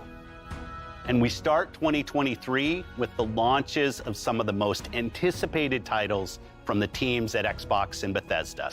Redfall, Kojima Minecraft on the Legends, Xbox stage. Starfield, Forza Motorsport, What a time and to be more. alive. People This are has going to be been on an Twitter incredible year very upset. as we achieved record Very growth upset. across console and Game Pass. And it delights me. With To be millions honest, of if I'm people being honest, playing our it games delights me a every little single bit. day. And we have you to thank for that. Whether that's new players joining us through Xbox Cloud Gaming or our longest fans playing on Xbox and PC. So they're going to We end could it with not have done Starfield this then, right? without you. They have to. A year ago, we welcomed the talented studios at Bethesda Softworks to Xbox. Their teams have been hard at work, bringing their franchises to Game Pass, shipping updates to their games, and building new experiences for you to enjoy. We know that everyone has been eager to see Starfield. Our show today has highlighted gameplay, so it's only fitting that we end it with an extended first look at one of the most anticipated games in Xbox history. This is Starfield. Let's go. Let's see it. Is this truly just Skyrim in space? Or are they bringing it?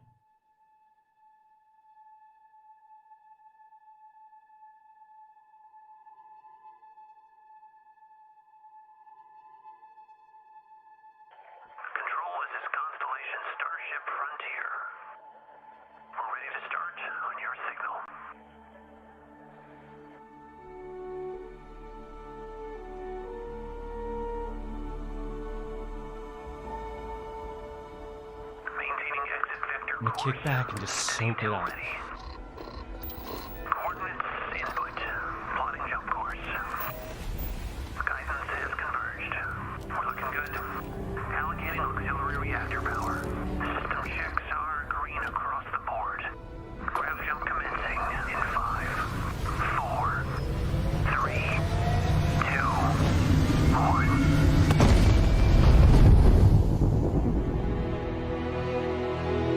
They confirmed co-op though. Oh mama. Oh yeah boy. It's hard to express how excited all of us at Bethesda are to be here with you today. We're so grateful you're spending the time, and we know you've waited a long time to finally see Starfield. It's easily our There's most that leather ambitious jacket. game ever. There like it our is. previous games, it's an epic role-playing game where you get to be who you want and go where you want. But this time, you'll be exploring space. So let's jump right in. This is early in the game as you arrive on the mysterious moon of Crete.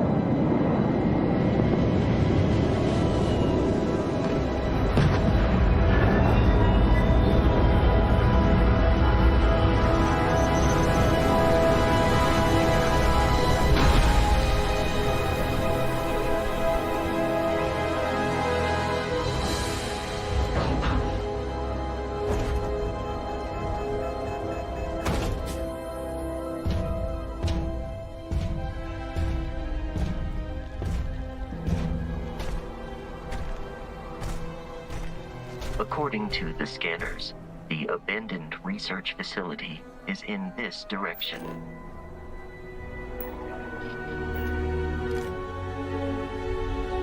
Some No Man's Sky scanning.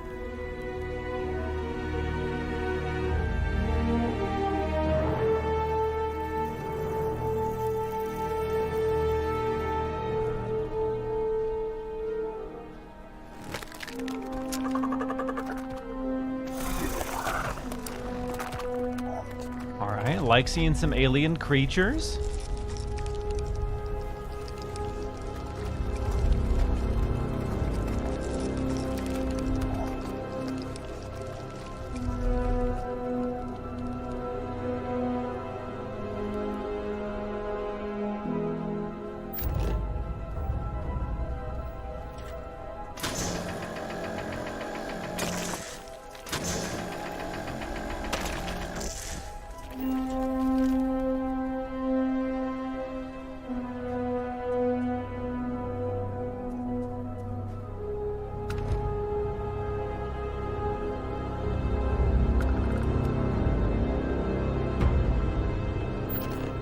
It would appear that pirates of the Crimson Fleet are using the facility. Alright, let's see if the combat engine has gotten any noticeable upgrades here.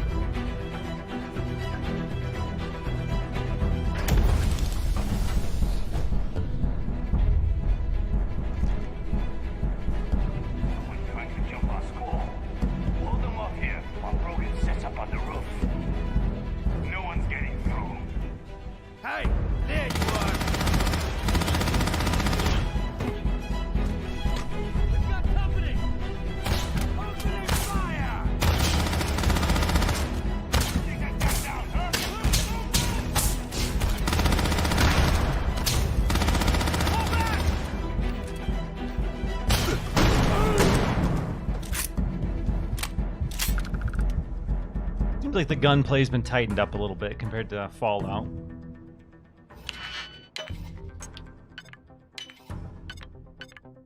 Space lockpicking confirmed?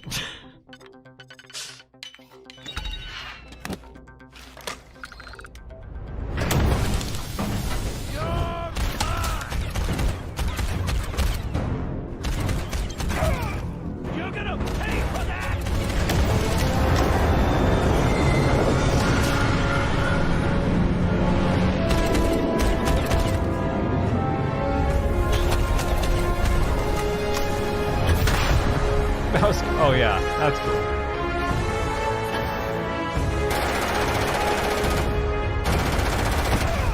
Full jetpack action?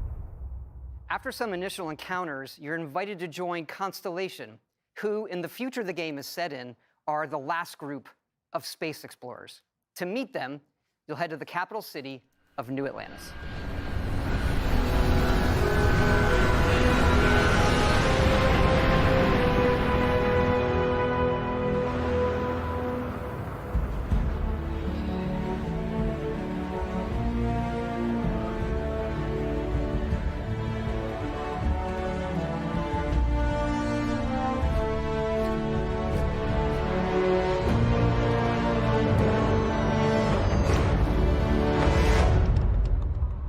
Welcome to Constellation. We have a lot to talk about. Yeah, facial animations, huge upgrade compared to Fallout To 76. the biggest question of all.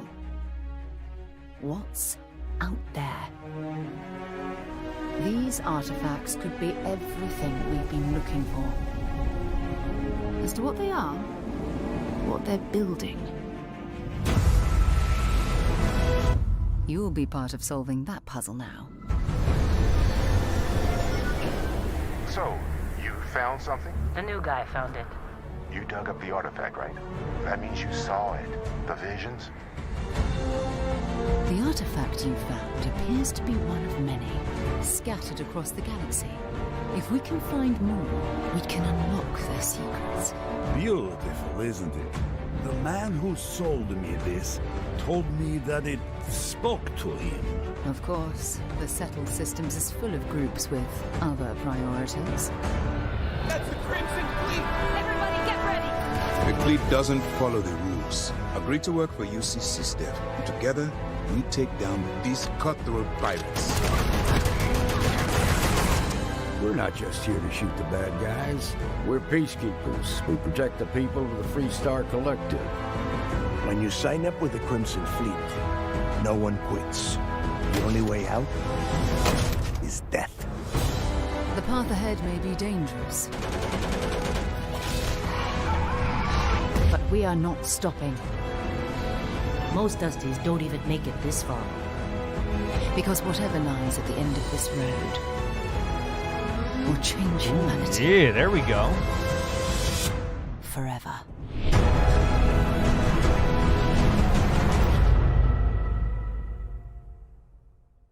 That gives you a look at the stories in Starfield. But ultimately, it's not our story. It's the story you create by who you are and the choices you make. And that starts with character creation. It's our most flexible Let me make yet. my space Chad. You can customize all the elements of how you look.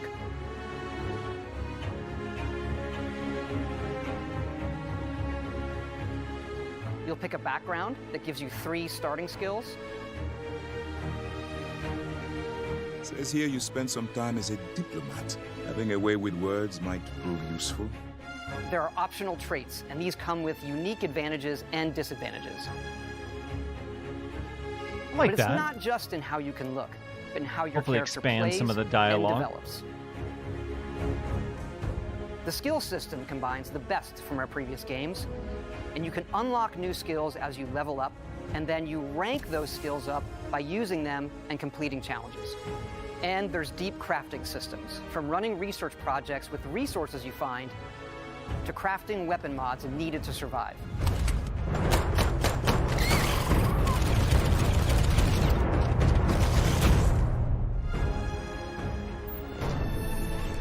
And you can build your own outposts.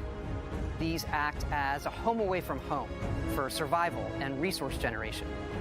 You can choose where and how to build each one, and you can hire characters you meet to keep it up and running.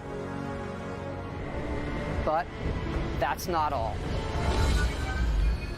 You can even build your own spaceships. Oh, shoot! This is what the people want. Bases, that's cool. We've seen it in Fallout, but building your own You can ship? choose crew members. And yes, you can completely customize the look and layout. There's Be a loads lot. of different modules, Lot of ship customization manufacturers, in and this. more. I have to say, it's so cool. We just absolutely love this.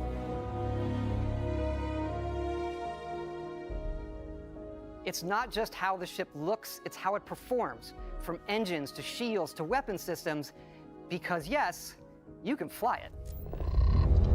Thrusters You boosted. can have space combat?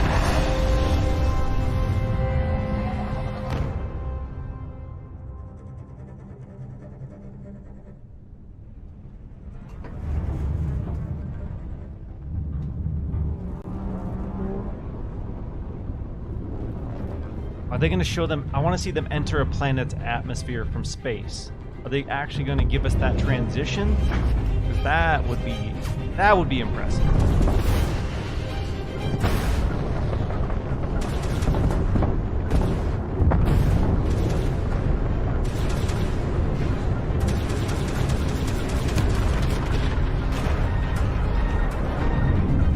Yeah, that looks cool.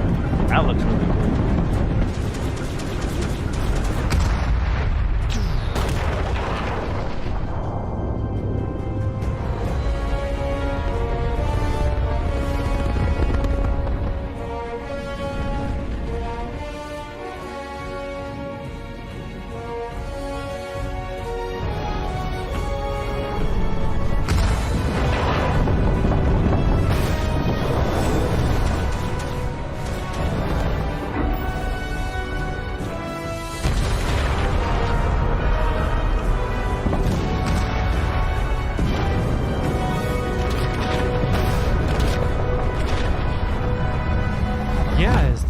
Is this the first time Bethesda has put vehicles for in all a of game? you to experience the game. feel like it Thanks is. again for being with us today, and thanks for all the support you've given us over the decades, especially on this game. It's been an incredible journey for us making it, but we know that's really only the beginning, for it's when all of you play it that the real journey begins. And you may be wondering, just how big is this game? So we thought we'd take one last moment and show you.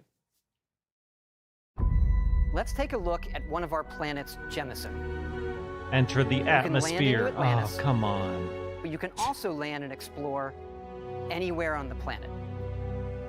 And it's not just this planet, it's all the planets in the system. From barren but resource-heavy ice balls to Goldilocks planets with life. And not just this system, but over 100 systems. Why? Over 1,000 planets, all open for you to explore. Why? We can't wait to see what you find. That's a lot of Starfield. That's a lot of Starfield.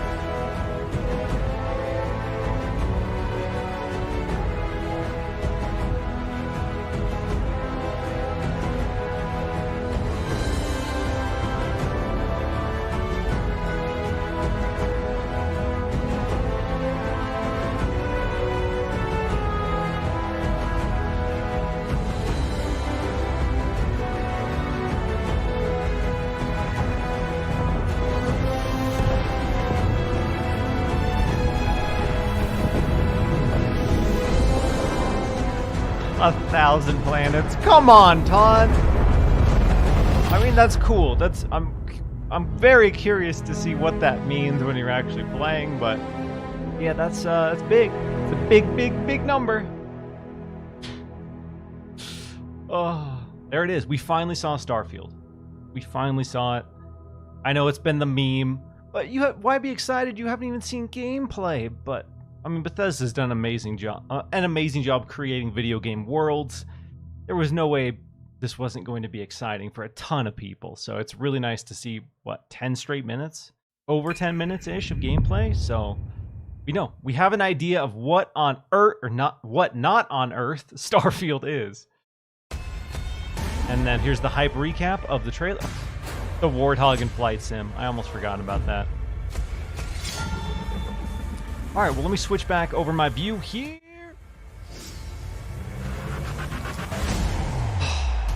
That's it. They did it. Actually, sorry. In case there's any, I don't think there's a one more thing, but let's recap the hype here.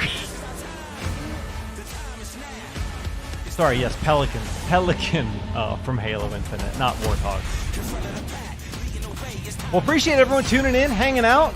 Xbox delivered a fantastic showcase, a lot of stuff to be excited about, and a lot of gameplay. That was the big criticism ahead of the show, is where is the gameplay? Where is the gameplay? And we saw almost every single thing we saw today was gameplay. There were a few CG trailers, but almost every single game shown had gameplay, and that was huge. Started with Redfall, ended with Starfield, and almost everything in Xbox Game Pass. So, some standouts for me. Redfall, great to see that. High on Life, great to see that. Amazing showing of Diablo 4. So stoked for that.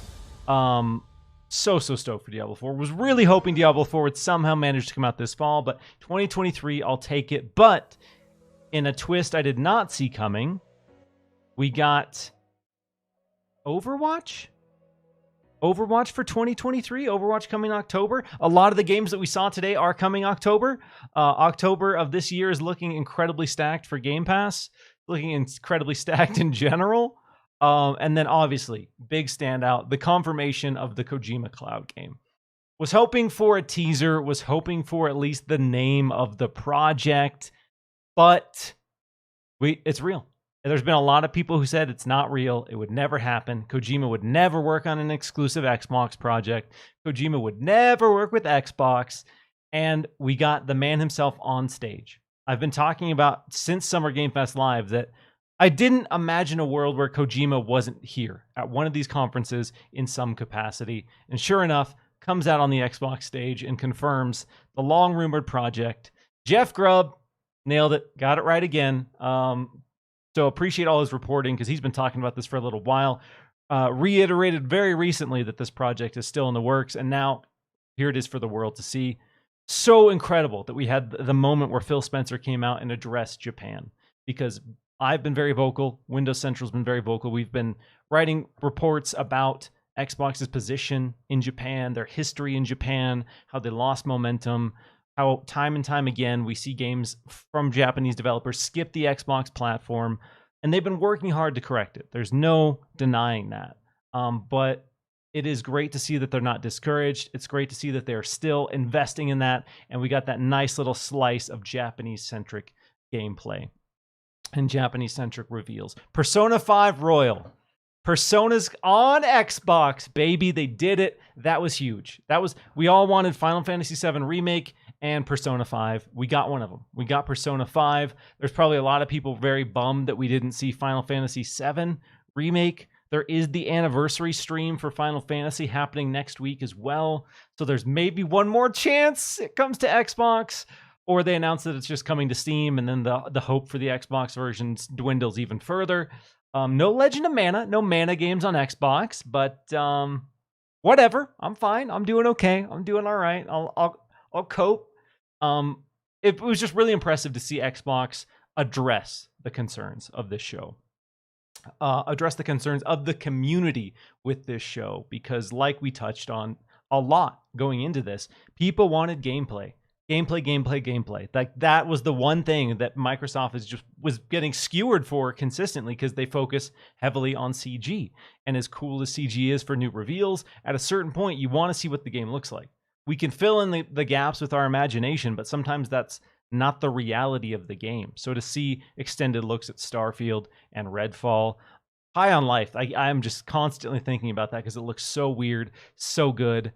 Flintlock, we got to see a great look at that. A lot of impressive gameplay showings. Plague Tale Requiem, another one. And then again, they're leaning heavily into Xbox Game Pass and ensuring that the audience knows and people invest in the ecosystem know that Xbox Game Pass will continue to be the best deal in gaming. All of the Riot stuff coming to PC shows their commitments to PC audience. We had a couple significant reveals for PC players. I'm blanking on the Civilization, like the name of that one off the top of my head, but that was there as a PC title, and then the Riot games coming to Xbox Game Pass was there as well.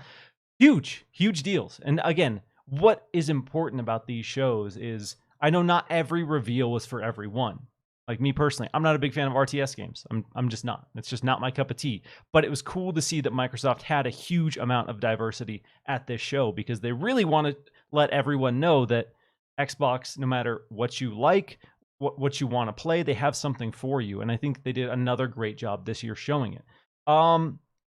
Let's talk about the omissions. Some of the big rumored stuff that people were talking about a lot ahead of the show. No Banjo. No Banjo-Kazooie, y'all. We didn't get a big bam, Banjo's back, the remake's real, get excited, go crazy. That wasn't there. It was cool to see Starfield end the show. In my opinion, I would have preferred to have the 1-2 punch at the beginning with Redfall and Starfield right out of the gate, but they did give us a really extended look at Starfield at the end. But I'm of the camp and the mindset that your final thing needs to be a surprise. It should be something new. It should be a conversation piece. And obviously, we saw a lot with Starfield, so we could say that's a conversation piece. But I wanted the one more thing to be a surprise. I wanted it to be something new. I wanted it to be the big fan servicey moment, like a Banjo, for example. But we didn't get that. Another thing we didn't get that a lot of people were talking about, the achievement list is on Xbox right now, and that's GoldenEye. The GoldenEye remake, the GoldenEye HD, that's nowhere to be found. A lot of people were speculating we might see a shadow drop. We might see a sneak little reveal for that, but no. No GoldenEye either. No Banjo, no GoldenEye. And no new Compulsion project, that's a bummer for me. That's one of the studios that I've been just eagerly awaiting to see what their new project is. Of all of the Xbox Game Studios teams, they've been the quietest for the longest. So I was hoping we'd get a taste, just something, just a little bite-sized taste of what they're working on. But nothing. No Halo, no 343. Oh man, sorry. We did get Halo because the Pelican is coming to Flight Simulator, y'all. So the Pelican is in Flight Simulator. So Halo was technically at the showcase. Maybe we'll get updates on Tuesday because Microsoft is doing a second showcase. We'll have another 90 minutes of gameplay and trailers and new announcements. I don't think anything is going to be like megaton in terms of the announcements. I don't think we should go into it with those expectations, but maybe some of those smaller things are at that show. Maybe that's where GoldenEye is. Maybe for whatever reason they didn't think GoldenEye would be a big show-stopping moment. I think it would have been a really cool fan servicey nod, but it wasn't here. And then another omission that I'm sure people are going to be talking about, Avowed. A lot of people have been eagerly awaiting to see gameplay for Avowed. It was revealed a little while back, so we have known about the project. We've known it's in development, but like many of the Xbox Game Studios titles right now, we have not seen gameplay. So we can assume it's the Outer Worlds, but Skyrim, we've had people like Jez Corden say that they've seen some gameplay for it, and that's kind of how he's described it. But we didn't get the official reveal for gameplay, and that's going to make some people upset. A lot of people going into the show, that was the one game that they wanted to see. But we did see Pentiment, so we did see a new Obsidian project, and that one is coming very soon.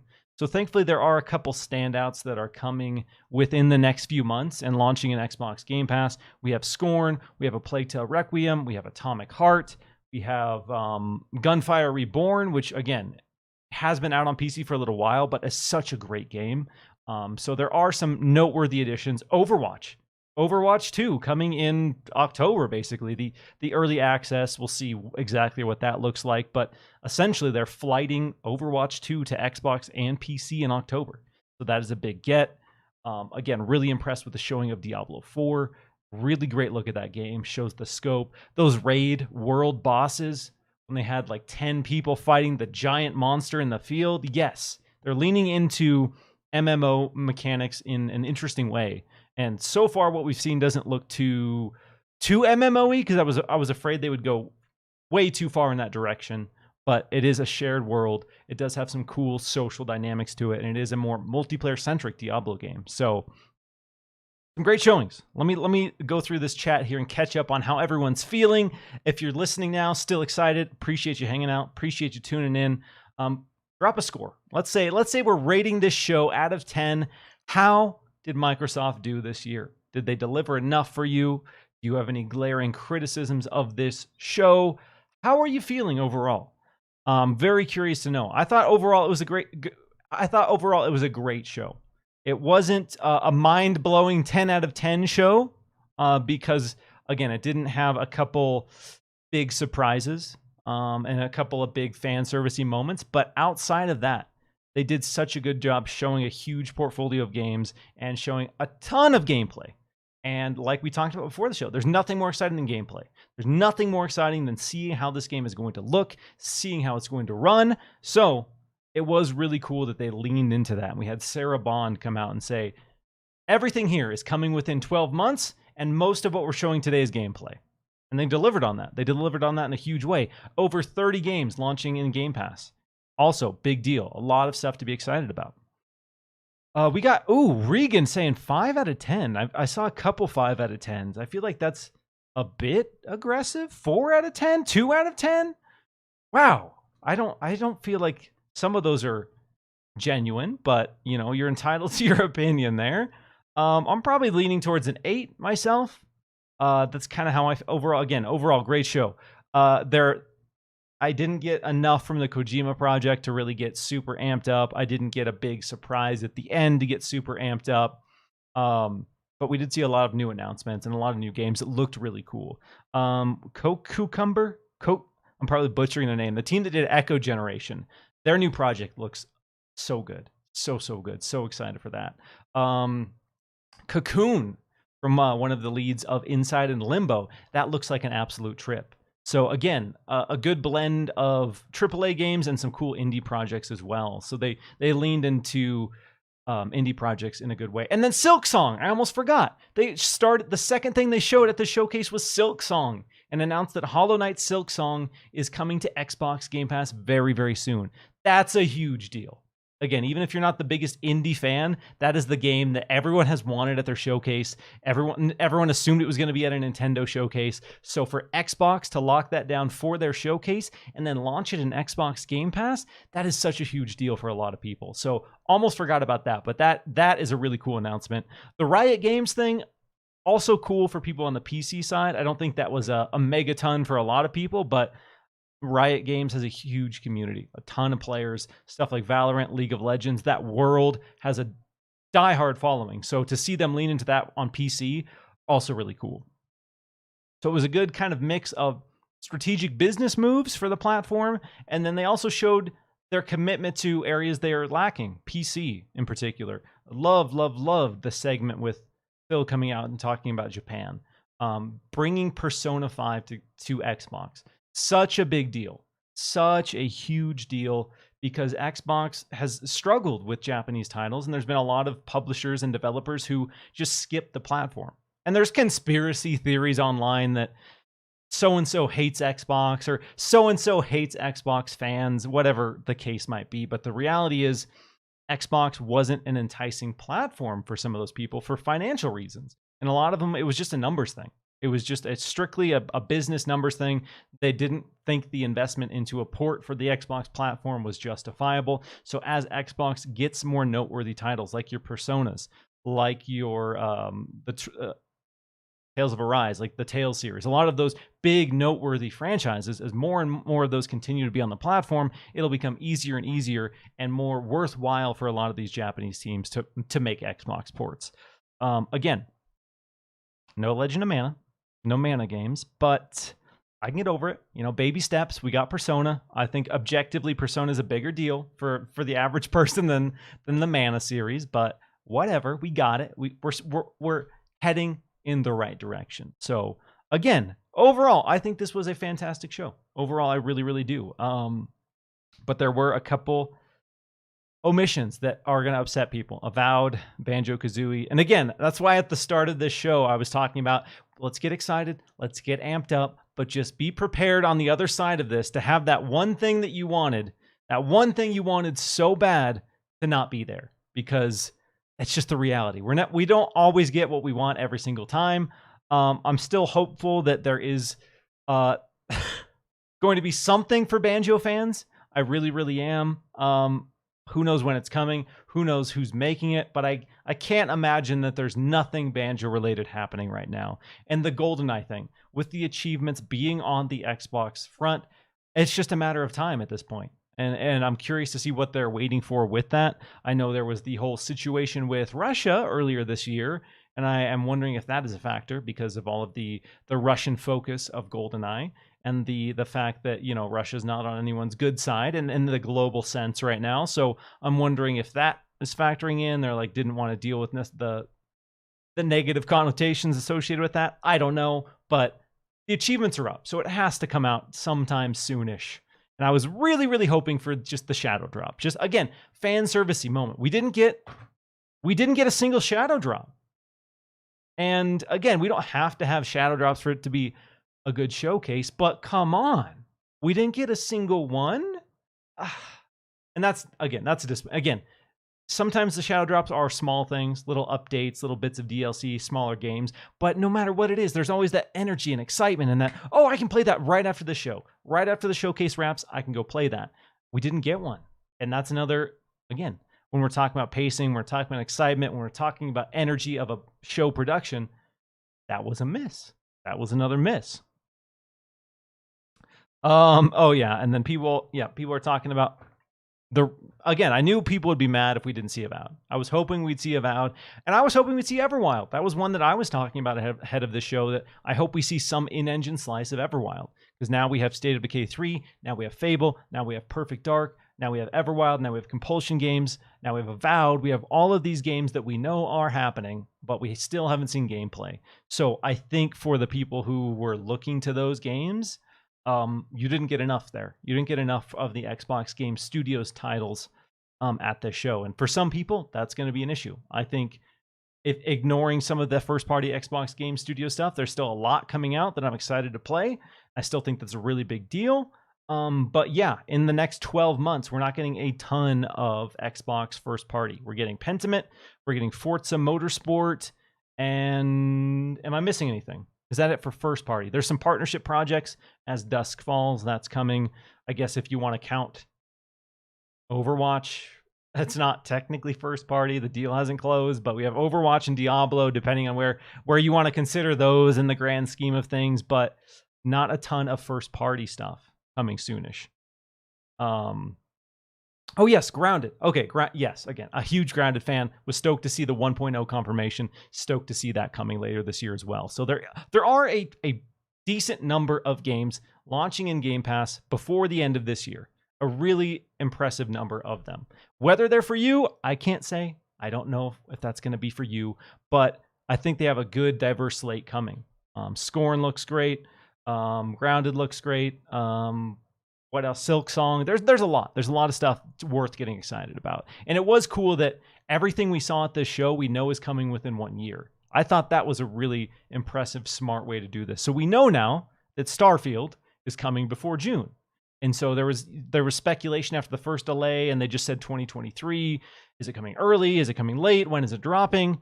So now we know it's coming at least before June of next year. So it's coming spring to early summer of next year. So won't have to wait too much longer for Starfield. I know, again, people are still really bummed about Redfall and Starfield not launching this year, but we won't have to wait too long in the grand scheme of things to play those.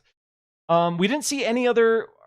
I guess I was also kind of disappointed we didn't see any huge third-party announcements. We did see... And again, I'm being careful with the way I word this because I guess I'm just comparing this to a Resident Evil 4 remake, for example. Something from a huge, big publisher at the show from Xbox as well. And I know they wanted to focus on Game Pass. I know they wanted to push the value proposition of Game Pass. But as we saw with the PlayStation State of Play, almost nothing they showed was exclusive to PlayStation, but the energy and the conversations and the excitement surrounding that show was huge because they had Street Fighter 6, they had Resident Evil 4 Remake, and I was hoping that Capcom would throw Xbox a bone and give them the reveal for Dragon's Dogma 2. That was the one. That was the one third party outside of, we can count Diablo 4 and Overwatch at this point because they're not first party, so Diablo 4 I think was their strongest third party showing by a lot. But we didn't get a Dragon's Dogma 2, which did bum me out a little bit. And we haven't seen Skate. Skate wasn't at Summer Game Fest Live, which I was kind of expecting. And when it wasn't there, I was thinking maybe we'd see it at the Xbox show, but we still haven't seen Skate in action. And I'm wondering if that's coming, because Summer Game Fest still has a few more weeks left. And so I'm wondering if there will be some other shows. But yeah, a couple big, huge third-party games I was kind of sort of expecting to see in some capacity here.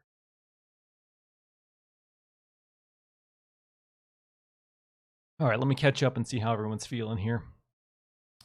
Nope, and no shirtless Miles. Yep, I talked about it at the beginning of the show because somebody asked, what would be the announcement that would make you take your shirt off? And I was like, I don't know if there would be an announcement that would make me take my shirt off. But then I threw out there, if they announced the Phantom Dust reboot, sure, that would be the one. And dodged a bullet there. But that was a safe bet. Was not expecting Phantom Dust reboot as big as a Phantom Dust fan as I am. I want it. I hope to see it one day, but yeah, not today. Today's not that day. And then, unless there are, if you guys have any burning questions about the show, any burning concerns, feel free to drop them in the chat. I will hang out here for another few minutes here as we wind down. But again, huge shout out to everyone who tuned in live, watched, and enjoyed the Xbox Showcase. Excited to go on Twitter and see what the world is saying, because I've been off Twitter for a couple hours, several hours. So I'm curious to see what the conversations are surrounding this show, because all eyes, no matter if you're an Xbox fan, Nintendo fan, Xbox fan, everyone was looking at this Xbox show with high expectations in a lot of ways, especially because we didn't get the, set your expectations tweet.